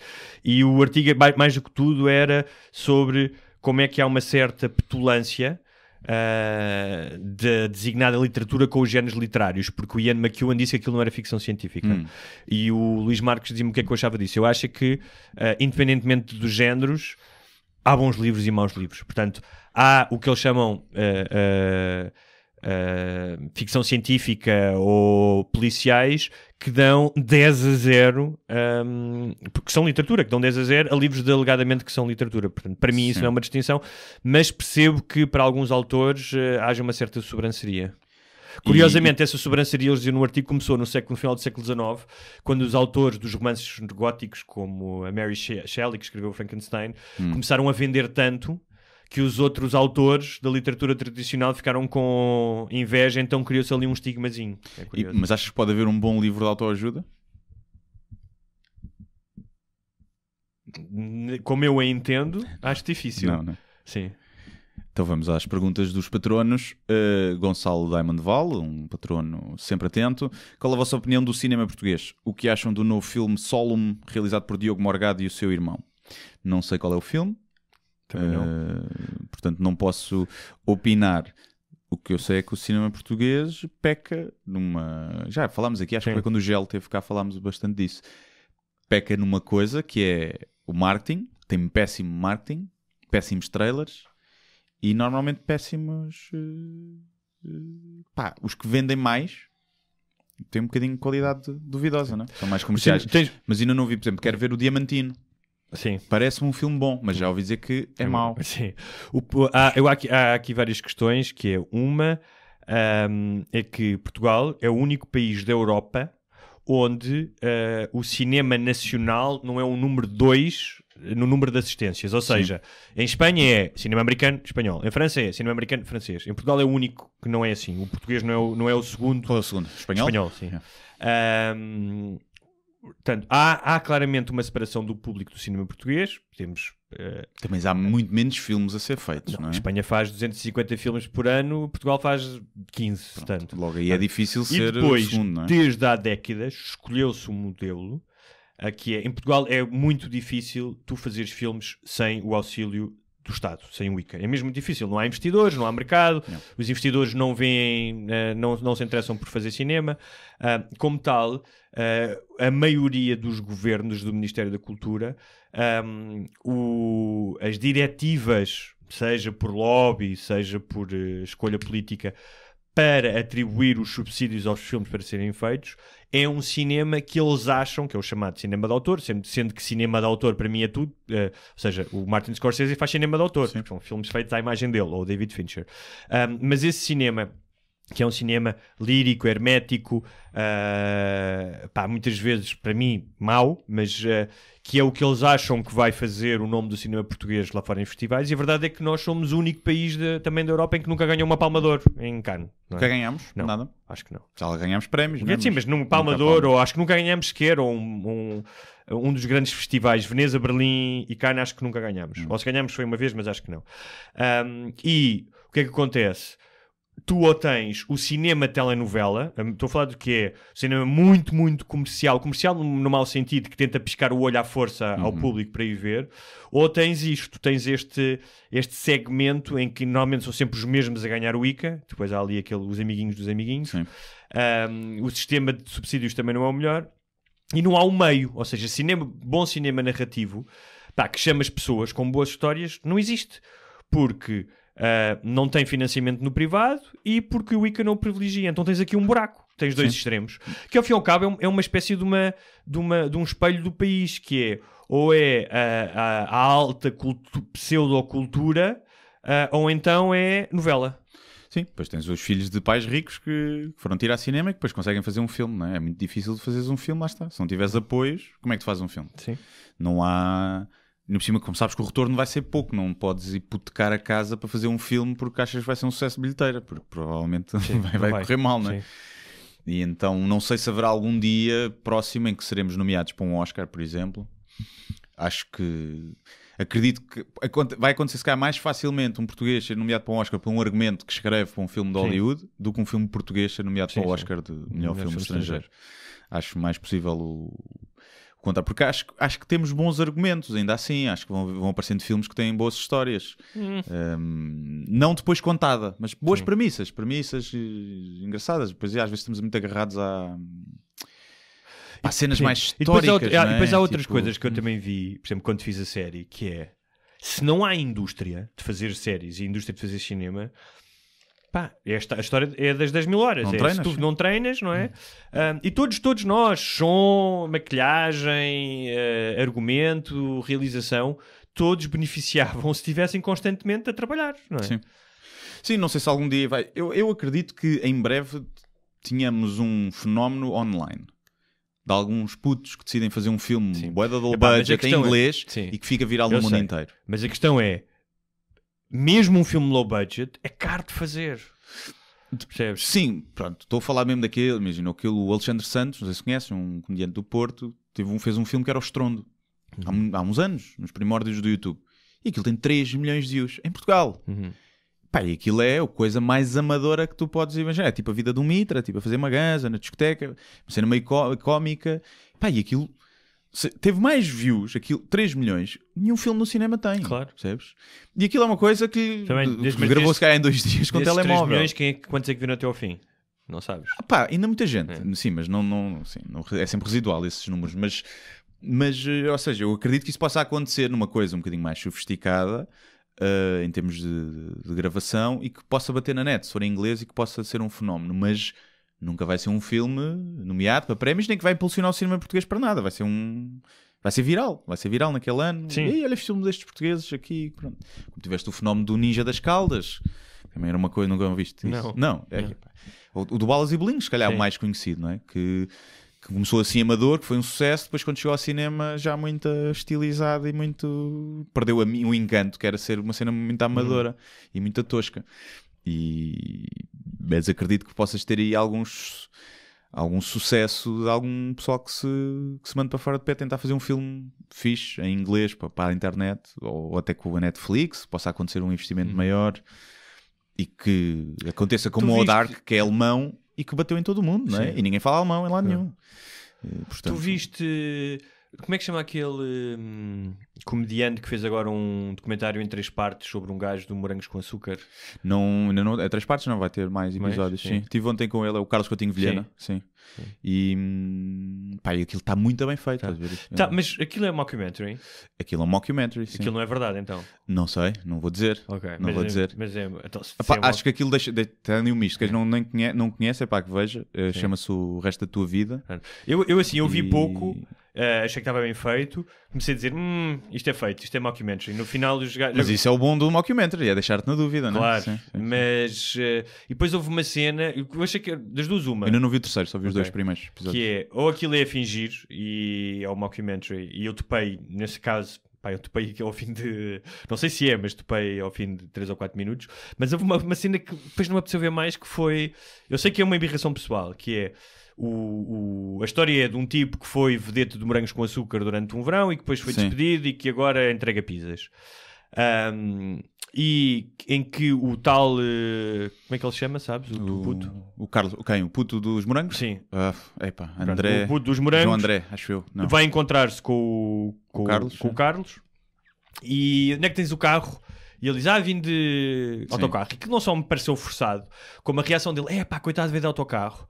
Achei, das duas uma, ele está a forçar isso, e isto é um mockumentary, e está a fazê-lo mal porque está a querer dirigir os espectadores para terem um pouco de piedade, ou então é um arrogante de merda e acha que uma pessoa andar de autocarro é um falhanço na vida. Eu acho que faz parte da personagem ali, acho que faz parte da personagem do... Sim. Não, eu curti essa parte. Eu achei aquilo, não achei. Mas eu também pateta. conheço por aí além, ontem estive no podcast dele por acaso. Mas já atuámos juntos algumas vezes, fazíamos parte do mesmo grupo há uns anos mas eu gostei muito. Eu é dos projetos que eu vi na net que eu fico tipo, gostava de ter sido ele. Está muito bem feito. E lá está. Eu também não sei, e mesmo se soubesse não dizia, o que é verdade e o que é que não é. Estás a ver? Porque aquilo saiu nas notícias. O Fama Show pegou naquilo, o Fama Show não, a Passadeira Vermelha, várias notícias, várias coisas. Pegaram naquilo do rapaz que agora estava a entregar pizzas e não sei o quê. E eu não, das duas uma, ou é tudo falso, e acho que é muito bom, é muito giro e que mostra a permeabilidade dessa imprensa cor-de-rosa que não verifica nada, ou tem um misto de verdade e de mentira. Ou é tudo verdade, não me parece, porque aquilo é até suposto ter piada, e acho que eles estão ali a assumir personagens, mesmo os agentes e isso tudo lá que eu conheço, está tudo a assumir piada, e então lá está. Mas é um projeto na net, e eu sei que ele gastou dinheiro que ele ganhou a fazer stand-up e investiu ali muito para ter ali uma qualidade. Eu acho que cada vez mais... Eu estou a dizer isto, mas mais do que tudo, a minha primeira apreciação foi esta, mas é de felicitar e o trabalho que ele fez gostas ali, ou não gostas, e é a qualidade, não é? E não te espero que ele tenha até todo tu o não és sucesso. geração morangos com açúcar, não é? Já não apanhaste isso, eu ainda apanhei. A ti disto se calhar menos. Muito bem, seguimos então. Seguimos. Qual foi a pior abordagem que vos fizeram na noite, antes de serem superestrelas do podcast e de vos atirarem sutiãs para a cara em qualquer sítio que estejam? Lembras-te de alguma abordagem má de uma mulher? Primeiro é assim, como homens devemos dizer que quando acontecia uma abordagem direta de uma mulher era Natal. Era Natal. Normalmente era assim. Primeiro um gajo desconfiava, quer tirar os rins, sim, não é? Sim. A pior que já me fizeram foi uma rapariga que chegou ao pé de mim no Bairro Alto, já há alguns anos. Há uns 10 anos, se calhar, uma cena assim. Não, menos, se calhar. Mas ainda não foi porque conhecia o meu trabalho. Não me conhecia como informático. E chegou-se ao pé de mim e disse: por acaso és canalizador? Não, é que eu tenho aqui, estou toda molhada. Estás a ver? E foi assim. E eu fiquei: ei! Afinal, também não são só os homens que são os jabardões. Sim, eu disse qualquer coisa: deixa ver isso, que isso deve ser uma fuga. Deve ser uma fuga, tens que ir ao médico. Estás a ver? Lá se não é fuga de gás. Pode ser corrimento, pode ser corrimento, vai ao médico. E ela ficou um bocadinho na cara dela de... Ela, não sei, ela devia achar que aquilo era fixe. Porque ela sentiu a rejeição e levou a mal. Ficou, e vazou. E eu, tipo, mas querias o quê com essa... Tipo, não... Não, eu acho que as mulheres estão muito pouco habituadas à rejeição. Sim. Então, mulher bonita... Sim, mulher então bonita. Então E eu tive uma ou duas situações em que... o ultraje da outra pessoa quando eu disse que não, e não disse que não, e disse que não de uma forma educada, não é? Sim, tipo, às vezes com sinais. Sim, nós não somos como elas, que dizem não, tipo, que destrói o ego do outro gajo, não é? Um gajo brasileiro que era amigo de uns amigos meus que veio cá, isto foi há muitos anos, devia eu ser quase adolescente. E fomos a uma discoteca qualquer e o gajo vinha do Rio, onde toda a gente fala com toda a gente, e chegou ao bar, estava ao meu lado e estava umas miúdas e ele: oi, tudo bem, não sei o quê. E ela: vai para o caralho. Sim. E o gajo ficou branco. O gajo: o que é que eu fiz? Isso, aqui ainda há pessoas que são... Ainda cima tu brasileiro, não vens com a camisa aos quadrados. Mas, não, o trato das mulheres é incrível, tipo, porque não compreendem. É tipo, estou-te a dar isto, tens que aceitar. A que eu tive foi... Estou a lembrar que era uma mulher mais velha do que eu, com algum poder e fama, e com quem eu tinha trocado umas mensagens. Era loira. Não te vou dizer. Já sei quem é. Não sabe, por acaso não sabes de certeza. Não sei. E com quem tinha trocado mensagens, portanto tinha havido um certo flirt, mas no momento de irmos sair, estávamos num jantar em casa de pessoas. Pá, às vezes acontece, tu flirtas e chegas lá e não te apetece, não queres. A pessoa, aliás, o comportamento dessa pessoa durante o jantar foi-me desagradável. Sim. Não para mim, mas para outras pessoas. Estás a ser muito picuinhas. Como dizia um taxista no Porto, ter critério com as gajas é o primeiro passo para ser paneleiro. Eu vou dar essas correlações, não é? Mas sim. E a certa altura, tipo do género, quase encostaram à parede. Como é que é? Queres ou não queres? Pá, isso ainda foi um turn-off ainda maior. Sim. Tive uma vez também que pediu-me um número. Isto tinha o pai 18 anos, 19. E na rua, tínhamos no autocarro e ela ia olhar para mim. Depois, quando saímos do autocarro, ela veio ter comigo e pediu-me um número. Eu dei-lhe o número de casa, porque não tinha telemóvel na altura. Portanto, eu tinha pai 18. Aliás, eu estava em exames de 12º. E depois ela liga-me, era a Sara, não me lembro, e perguntou: então, tudo bem, não sei o que queres ir sair hoje? E era gira, a miúda era gira, só que depois perguntou-me assim: tens dama? E eu: estragou. Sim. Estragou. Ou seja, perdeste a ereção nos 2 dias seguintes. Sim. Não, eu até tinha namorada na altura. E então eu disse logo: tenho. Tenho dama, Tu não, dama não tenho uma namorada. Tenho uma namorada. Acho que essas foram se calhar as duas piores. Já tive, o pior que me podem fazer é alguém tratar-me mal por achar que eu me estou a fazer a essa pessoa. Isso é o pior que me podem. Tipo, pedis um isqueiro e sentis do outro lado olha este a fazer-se a mim. E eu não só quero fumar, estás a ver? Só quero fumar. Entre meter a boca neste cigarro e ganhar cancro e meter nessa tua boca nojenta, eu quero o cigarro, estás a ver?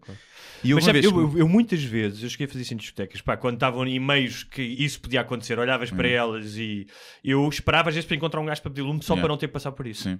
E tive uma há uns anos, já não sei, que foi no Urban. Eu estava com o meu grupo de amigos, estava a minha namorada, estavam uns amigas minhas e amigos, estávamos ali.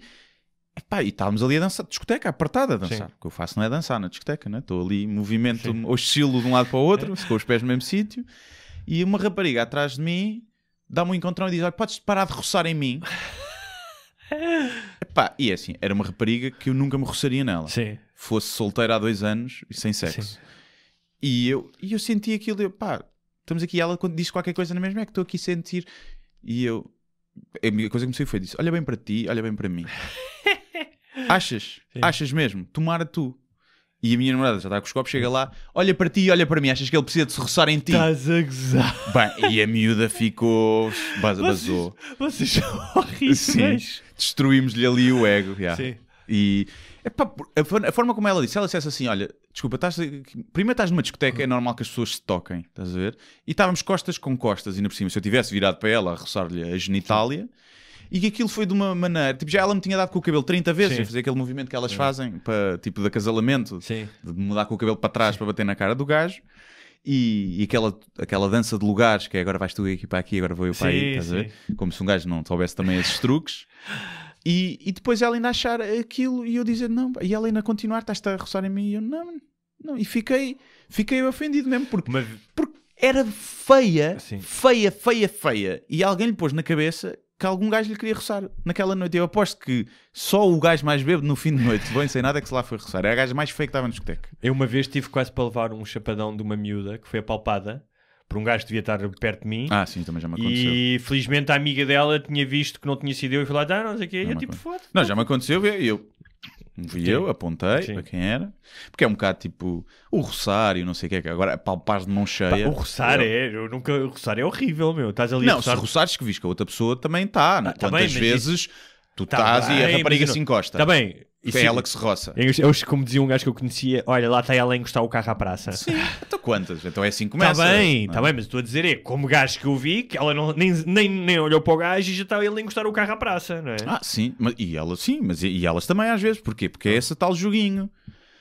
as raparigas que estão à frente do grupo olham e dão sinal. Se o gajo que está a se aproximar por trás, está a fazer a aproximação, se vale a pena ou não. Por isso é que muitas vezes elas olha aquela roçaste naquele e não viu a cara. Devia haver aulas de condução e código para isso. Sim, como encostar o carro à praça com consentimento mútuo. As raparigas as amigas já lhe deram o ok, percebes? Aquilo está tudo feito. Bem, agora não sei como é que é cá provavelmente já é assim, mas eu lembro que uma das principais coisas que me impressionou quando eu me mudei para os Estados Unidos, nas discotecas assim mais trash, era como homens e mulheres dançavam, parecia que estavam a foder. Ou seja, não fiquei chocado do ponto de vista moral, mas era tipo... E depois cada um ia à sua vida. Tipo, roçavam-se todos ali a simular posições sexuais e depois tu pensas, estes gajos vão diretos para casa, pinar. Não, e depois cada um ia lançar com o outro e tal. Não percebo isso. É para dançar assim, é para no fim ter o... A não ser que o gajo já tenha jogo colado nas calças, se calhar. E ela também já se veio com o dry hump e pronto, e está feito. Bem. Ana Cláudia, olá, gostava que falassem um bocado... Gostava que falassem sobre como perspectivam a reforma. Faz sentido existir uma idade obrigatória ou deve ficar o critério de cada um poder continuar a trabalhar? Por um lado, continuariam a ser muito úteis a sua experiência no trabalho, mas por outro lado estariam a roubar, entre aspas aéreas, estou eu a fazer, o lugar dos mais novos. Beijinhos aos dois. E parece-me que é um tema muito denso, não é? É. Não, o que eu acho é que a reforma obrigatória muitas vezes. Mas basicamente ela deu as duas explicações, os prós e os contras. Exatamente, é? Serve para proteger algumas pessoas que trabalharam a vida inteira e em alguns casos há profissões em que se calhar já não tens as habilitações necessárias para fazer certas profissões com a idade. Sim. Não é? Tipo, imagino que um controlador de tráfego aéreo aos 65 anos não tenha o mesmo desempenho que tem um controlador de tráfego aéreo. Condutor de caminhões, não é? Pronto.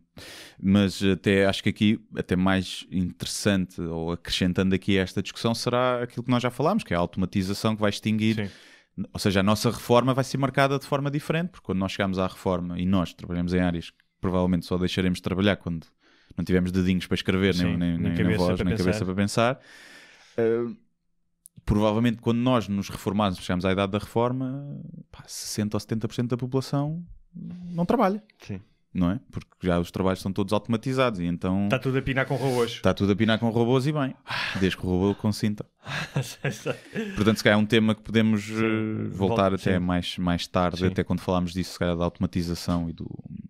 Um tema que o Joe Rogan fala muitas vezes e que pode ser falámos aqui do... Nós já falámos mais à superfície do rendimento universal. Pedro Marques, ora boas, qual o alcance de um podcast em língua portuguesa como o vosso? Tanto em número de ouvintes como em países. E como tem evoluído esse número desde que começaram? Países, sinceramente, nunca me deu o trabalho de estatística. Eu acho que Brasil e vários países da Europa onde estão imigrantes. Sim. Sei pelo menos de um ouvinte no Canadá. Sim, já recebemos de Alemanha, Inglaterra, Irlanda. Portanto, está aí um bocadinho espalhado por todo lado, mas diria que 90% é Portugal, não é? Sim. E em termos de números, nós não temos acesso a todas as estatísticas devido ao iTunes. Eu acho que agora eles já iam disponibilizar. Tenho que ver. Mas eu diria que combinado entre as plataformas todas, nós andaremos nos 12 mil. Pois, a questão é que não sabemos do iTunes, porque normalmente entre YouTube e SoundCloud, que é um grande agregador, e sem contar com o Spotify... Temos 10 mil. 10 mil, portanto é para cima de 10 mil. Sim, mas o Spotify acho que conta no SoundCloud. No SoundCloud, acho eu. O iTunes é que acho que não. No Spotify agora estávamos nos tops, nas últimas vezes. Pois, já me disseram isso, estamos nos tops. Mas é... Olha, por falar nisso, partilhem, falem de nós... Mas, ou seja, nós sabemos que o modelo que nós escolhemos é o mais difícil de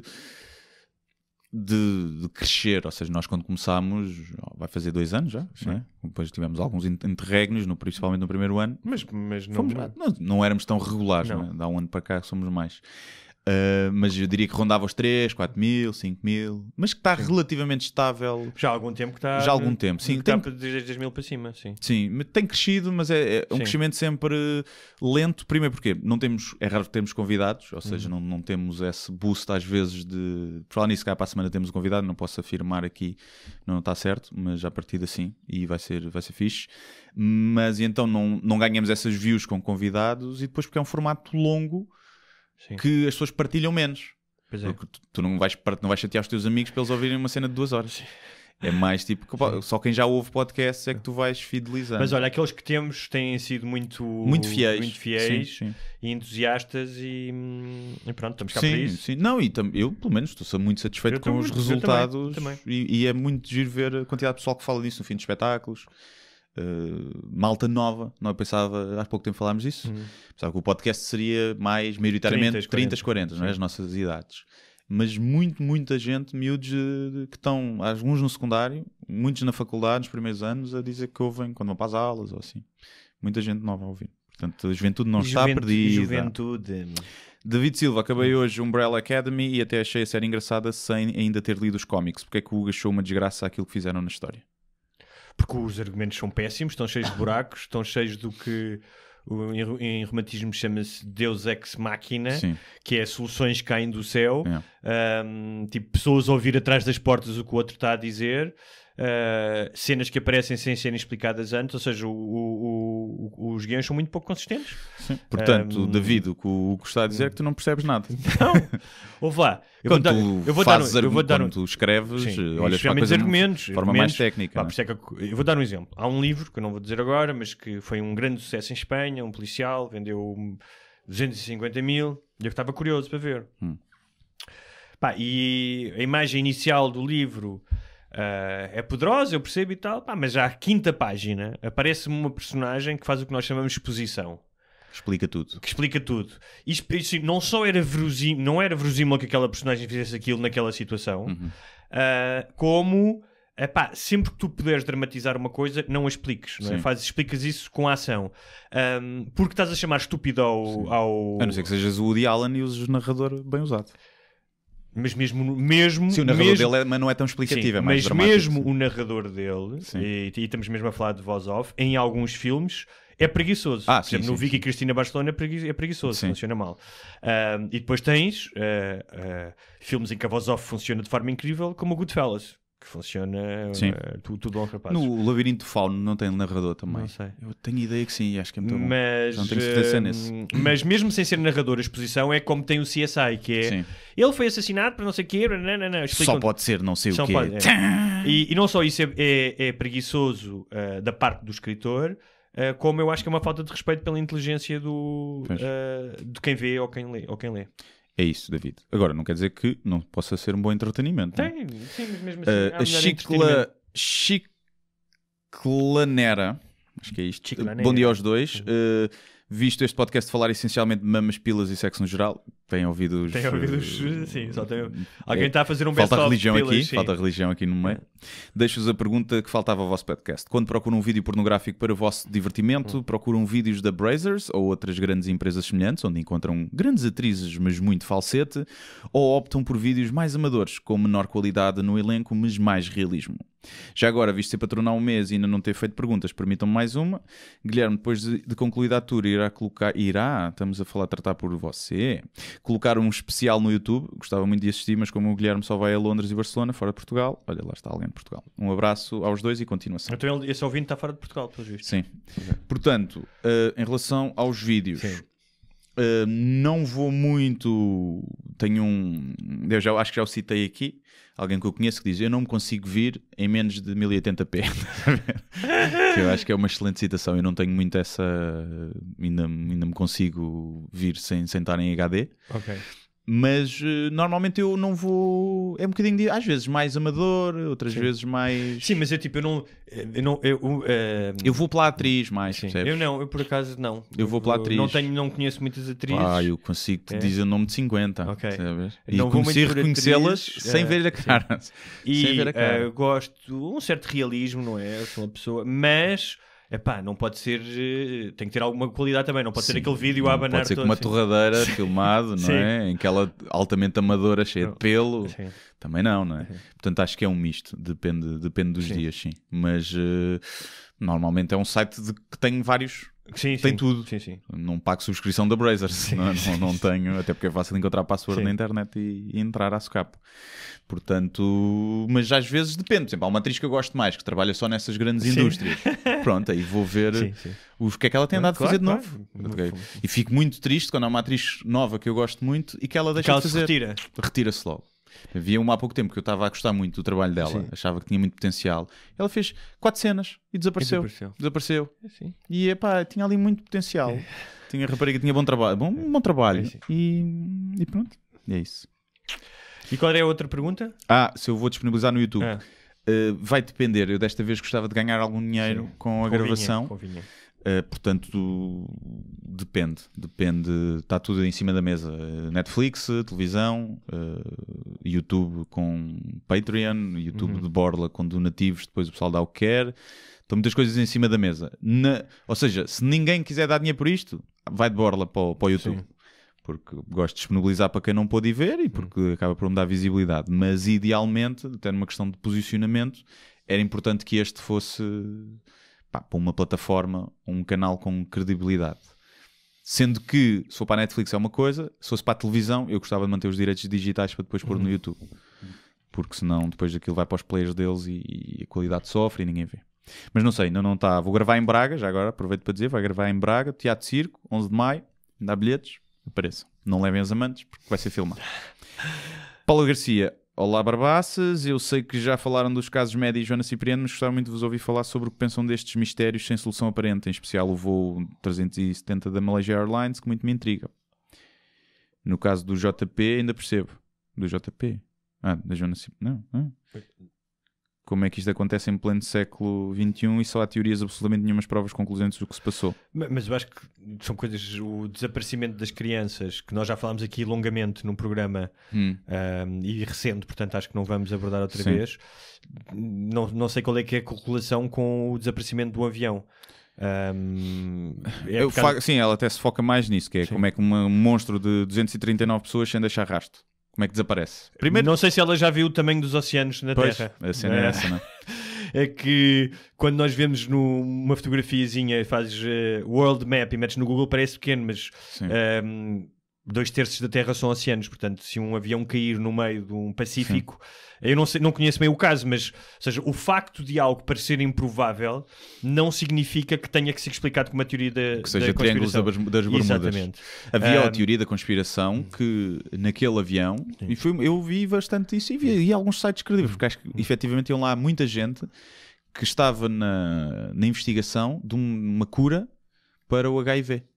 E que tinham uma vacina, ou que tinham pelo menos resultados iniciais promissores, e que aquilo foram mortos por causa da coisa. Claro que não acredito. Mas... E essas pessoas trabalham num laboratório. Há outras pessoas com acesso a esses estudos. Eu penso que seja mais fácil matar as pessoas de outra forma que não mandando cair um avião. Não deve ser fácil. Mas isso é muito importante, que é... e olha, mais uma vez, isso é terreno fértil para religiosos e entusiastas das teorias da conspiração. Teoria da respiração. Eu sou entusiasta da respiração. Todos os dias. Somente a inspirar. Para mim, não. Que é um facto improvável, não significa que tenha uma motivação absurda. Todos os dias acontecem coisas improváveis e sem explicação, e que nós não teremos explicação tão cedo. Às vezes pode ser coisas tão simples como... Até pode haver uma conspiração por trás, que é... Houve um erro ali, uma negligência tremenda, e a empresa tentou abafar o caso para não ter que dar indenizações. Tá bem, mas pode haver isso, mas estão envolvidas marinhas de guerra à procura de... Ou seja, a questão do... eu estou a dizer do ter caído. Sim, mas o problema das teorias da conspiração é que, a partir do momento em que envolve mais do que 2 pessoas... É muito difícil tu conseguires controlar a informação. E aqui estás a falar marinhas de guerra, vários países a participar nas buscas, sabes? Sim, o Neil deGrasse Tyson tinha isso, que era... Se uma coisa que aconteceu numa sala entre 2 pessoas, se todo o mundo soube, foi o broche da Monica Lewinsky, como é que os aliens na Área 51 não se sabia? Com tanta gente a saber, estás a ver? E se bem que ela tinha interesse a divulgar, não é? Mas pronto, é um tema. Podemos um dia, nós já fizemos um episódio sobre teorias da conspiração, podemos revisitar com conspirações mais recentes. António Coelho, olá barbudos, a propósito do último filme da Marvel e da Guerra dos Tronos, o que acham da paranoia de produtores e fãs com os spoilers atualmente? Será que livros, filmes e séries se tornaram vítimas de FOMO? Recomendo um artigo da Vox sobre o assunto. O tal, não é? Devo dizer que ainda não vi. O último episódio é bom. Do Game of Thrones? Não, eu nunca vi o Game of Thrones. Mas episódio. O último, que é o The Long Night, achei interessante. Mas eu nunca vi a série, portanto não foi ver este episódio. Não é? Há aquela parte em que o anão dá uma chapada à padrasto e mata o dragão. Não é? Já estás a dar spoilers. Era lindo tipo o anão matar o dragão com uma chapada à padrasto. E o da Marvel também ainda não vi. Também não vi, mas parece que para ver o da Marvel é preciso ver 27 filmes para perceber tudo, não é? Porque é tudo... Pois, tem as ligações. O que eu tenho a dizer é que acho interessante os fenómenos, porque são fenómenos nunca antes vistos a nível mundial e universal, e especialmente no caso do Marvel, porque criam um universo, não é? Há muitos filmes que eu acho péssimos, eu já deixei de ver Marvel, há uns que são melhorzinhos, mas criam um universo interessante. Agora, a única coisa que eu tenho a dizer é sobre a questão da Marvel é que vai-se acabar no cinema. Porquê? Porque a Disney vai criar um novo canal de televisão para competir com Netflix e Amazon, e o prato forte que eles vão ter é eles vão mudar tudo para séries. Ou seja, vão criar o universo Marvel que eles criaram em cinema, vai passar para séries. E isso vai chamar imensos assinantes, tenho a certeza. E Star Wars? Vai passar para série? É da Disney? Não sei, mas é possível que sim também. Ou seja, pelo menos série em termos de cinema. Se calhar os filmes, não é, vão todos passar... mas vão ser tempos interessantes. Eu acho que sim, acho que desde que o pessoal que veja, goste mesmo. Uma coisa é dizer que adoro Game of Thrones só para fazer parte da manada e não gostas, não é? Aí pronto, também os haverá. E que partilham cenas e tipo nem viram bem e pronto. Mas em relação aos spoilers, se tens problema com os spoilers, não vás à net. Claro. A culpa não é de quem faz os spoilers, porque o mas mundo o livro viste é o caso livre. daquele gajo que foi quase linchado na China porque saiu, porrada, sim, mas esse aí estava a pedi-las. Sim, uma coisa é isto para uma cena dessas e coisas. Agora, eu no meu perfil pessoal, se me apetecer, eu que nunca vi a série, e se me decidir, olha, minha conta de Instagram vai ser só para mandar spoilers de coisa. Deixem de seguir, deixem de ver, não vás à net, estás a ver? Não podes estar a querer, o pessoal quer o pessoal a comentar em tempo real. Isso é linguismo atroz, sim. Tu estás no Twitter a comentar em tempo real e a dar spoilers. Sim. Tipo, azar, baza da net, sai do que é que estás no Twitter a ver? Mas é assim, um gajo que está a dar spoilers em tempo real é um idiota, porque devia estar a ver a série também já em vez de fazer aquilo. Sim. Mas não sejas tão idiota como ele. Não leias o gajo, porque o gajo é idiota, não participes na vaga de idiotice. Já sei. Pronto, é isso. E depois é assim, tem que haver um prazo legal para spoilers. Não é? Quanto tempo depois? Imagina. Não é? Quando é que se pode falar do final do Fight Club? Que já passaram tantos anos. Se não viste, temos pena. Tivesses visto. Se eu quero falar sobre o filme, tenho que falar sobre o final. Não é? Mas pronto. Bem, a Patrícia, olá Barbudinhos, queria apenas dar-vos os parabéns pelo podcast que me alegra no meu trabalho. E já agora informar que também sou fã das vossas sugestões. Continuem. Por falar nisso, houve alguém que fez aquilo que nós sugerimos, que é listar as sugestões todas. É sério? E eu ainda não publiquei, já não sei se mandou por e-mail, mas eu sei que vi e vi meio a correr. Isso, então, e então fez dos 2 últimos episódios, mas uma lista gigante de montes de cenas que nós tínhamos falado. Portanto, era uma rapariga, não me lembro do nome e eu não tenho aqui agora, mas muito obrigado. Muito obrigado. E vamos começar a... Não caiu em saco roto. Vamos publicar. Muito obrigado. E a última, da Iris Rocha, bom dia aos dois, relativamente aos avanços tecnológicos e à adaptação da sociedade a estes, aqui o Guilherme acha que irão trazer mais benefícios do que se possa pensar. Tendo em conta que hoje vamos a um museu e vemos toda a gente a tirar selfies e a apreciar as peças de arte, vamos a um jardim, está tudo o telemóvel na mão, transportes públicos, não acham que isto vai acabar por tornar as sociedades modernas dormentes, ou como diria um psicólogo, não me recordo o nome, em sociedade com falta de empatia, com possíveis efeitos ligados à psicopatia. Obrigado, beijinhos. Acho que sim. Acho que já falámos aqui hoje disso, ou seja, dos comportamentos como... Mas por um lado é o melhor tempo de sempre para estar vivo. Claro que é. Portanto... Ou seja, porque sabes o que eu acho aqui? Há aqui uma ideia falsa de que a maioria das pessoas associam progresso e invenção e tecnologia a um caminho imparável rumo a uma utopia perfeita. E não existe. Todas as tecnologias, todas as descobertas, muitas vezes têm que ser ajustadas. Trazem benefícios, mas também trazem malefícios. Olha, foi inevitável para o progresso da civilização uma revolução industrial. No entanto, fodeu parte, ou seja, trouxe o carvão, que é uma indústria, e o petróleo, que é uma indústria péssima. Portanto, se nós ajustarmos as expectativas e queremos que haja progresso, e diminuir ao máximo os danos colaterais até que em muitos casos não existam, não é? Sim. Sim, essa cena do estarmos mais dormentes, verdade, se calhar estamos mais habituados. Mas também estamos mais alertas. Mas por outro lado, sim, mas eu não sei se esta ligação muito digital que nós temos uns com os outros não é melhor do que não ter ligação. Repara, tu se nasceste há 50 anos, tu não falavas com ninguém... Sim. Eu costumo dar o exemplo que é o gajo que está na cave dos pais, o nerd que está na cave dos pais a jogar World of Warcraft, antigamente ia estar na mesma cave a jogar solitário, sem amigos. E agora tem 50 amigos. Está bem, mas também tens pessoas, isso são casos extremos, também tens pessoas que há 50 anos, porque as comunidades eram mais apertadas e tinham um contacto social que é necessário para o teu bem-estar, não eram distraídos pelas redes sociais. Ou seja, há pessoas que hoje em dia tu vês famílias inteiras e no serão cada um está no seu quarto com o seu ecrã. Mas antes também estavam a ver televisão e não falavam. Mas, ou não estavam, mas jantavam à mesa. Já vi famílias em restaurantes com pai e filhos cada um. Ou seja, eu percebo o que é que estás a dizer. Agora, é o que eu digo em relação às tecnologias e às redes sociais. São como as drogas. Podem fazer coisas boas ou podem destruir-te a vida.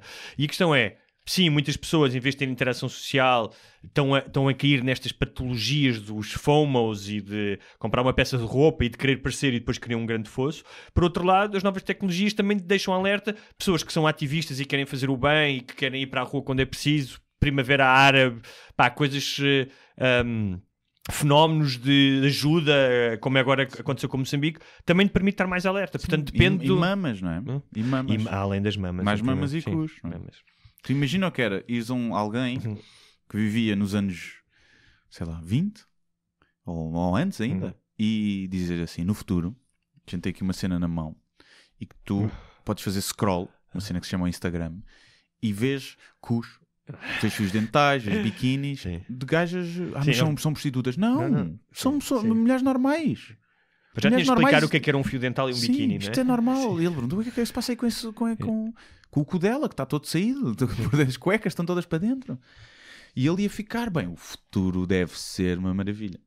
Portanto, eu acho futuro do cu. O futuro do cu. E igual para os homens, bem que os homens nunca levaram na cabeça por mostrar o corpo, não é? Mas também não se cuidavam tanto e cheiravam pior. Portanto, é melhor para todos. É isso. E é isso. Eu queria em breve sortear 2 ou 3 livros para os patronos. Ok. Como é que nós fazemos isso? Consegues fazer... Queres sortear? Tipo, ou imagina, tem que deixar um comentário, dizer uma coisa qualquer e escolhes a melhor. Ou queres sortear só mesmo, agarramos nos 170 ou 180 que temos e é um sorteio direto. É mais justo as pessoas trabalharem para terem aquilo que têm. Não sei o que é que é mais fácil. É igual. Porque sortear imagina, também sim, sortear também pode haver alguém que não quer um livro para nada. Pois, né? Também pode acontecer. Então eu vou pensar nisso e depois... Ou podes fazer os dois. Ofereces um por sorteio direto. Vou pensar nisso. E o outro... Mas pronto, na próxima semana haverá novidades. Portanto, quem quiser fazer-se patrono para se habilitar a um livro pode fazê-lo nos próximos dias. E já sabem, o meu livro está à venda. Filho da Mãe. E é isso. E entretanto o Facebook queria promover uma cena, mas Filho da Mãe para eles é profanidade. Lindo. E eu expliquei, não, isto é um livro, não sei o quê. Não deixamos. Mas se não puseres no copy, se estiver só na imagem, não ponhas no texto do post. Mas é que foi na imagem que eu sim. Pois é. Os gajos têm mas consegui, mas o que é estranho é que consegui noutros. Ou seja, já tinha feito um post promovido e depois nesse ele dizia, tem texto a mais na imagem. Sim, acontece. Sim. A imagem só pode ter 20% de texto. Porque senão não funciona. Mas porquê que eles decidem isso? Porque é para o pessoal não... para patrocinar mais fotos e não tipo conteúdo de texto. Mas acontece, o que tens de fazer é criar uma moldura à volta. Imagina pôr o livro mais pequeno na imagem. Mas é que era um link para compra, era um link para o book. Não, mas isso é indiferente. Mas não patrocines assim. Patrocina uma foto. Imagina, uma foto tua com o livro. Sim. O título já vai ficar mais E pequeno. metes lá o link em baixo. E metes o link em baixo, comprei aqui. Ok, obrigado. Patrocinar o link também não funciona. É pior. Vai tirar a boia rich. E aí pode ser que o gajo uma imagem mais pequenina, ver que é um livro, não vai detectar. E um vídeo, tipo um vídeo meu... O vídeo é fixe. Vídeo é fixe. Curtinho. Sim, curtinho. Tem que começar logo tu nu, estás a ver? Para o pessoal prender a atenção. O que é isto? E tiras o livro do cu. Pum. É isso. Vou fazer isso hoje à tarde. Obrigado, Guilherme. É preciso treinar, que o livro ainda é grosso. Levas a dia a tua GoPro. Até para a semana. Até para a semana. Muito obrigado por assistirem a mais um episódio Sem Barbas da Língua. Não se esqueçam de subscrever na vossa plataforma de eleição, iTunes, SoundCloud, YouTube e muitas outras. Se tiverem dúvidas ou sugestões, podem enviar para o endereço de correio eletrónico sembarbasnalingua@gmail.com. Podem também passar pela nossa página de Facebook, deixar o vosso like ou a vossa mensagem. Sejam felizes e até à próxima. Mas eu só lhe pergunto se é assim que o país anda para a frente. Eu vim com sacrifício pessoal. Acho que o país está doido, com todo o respeito, e portanto eu não vou continuar a entrevista.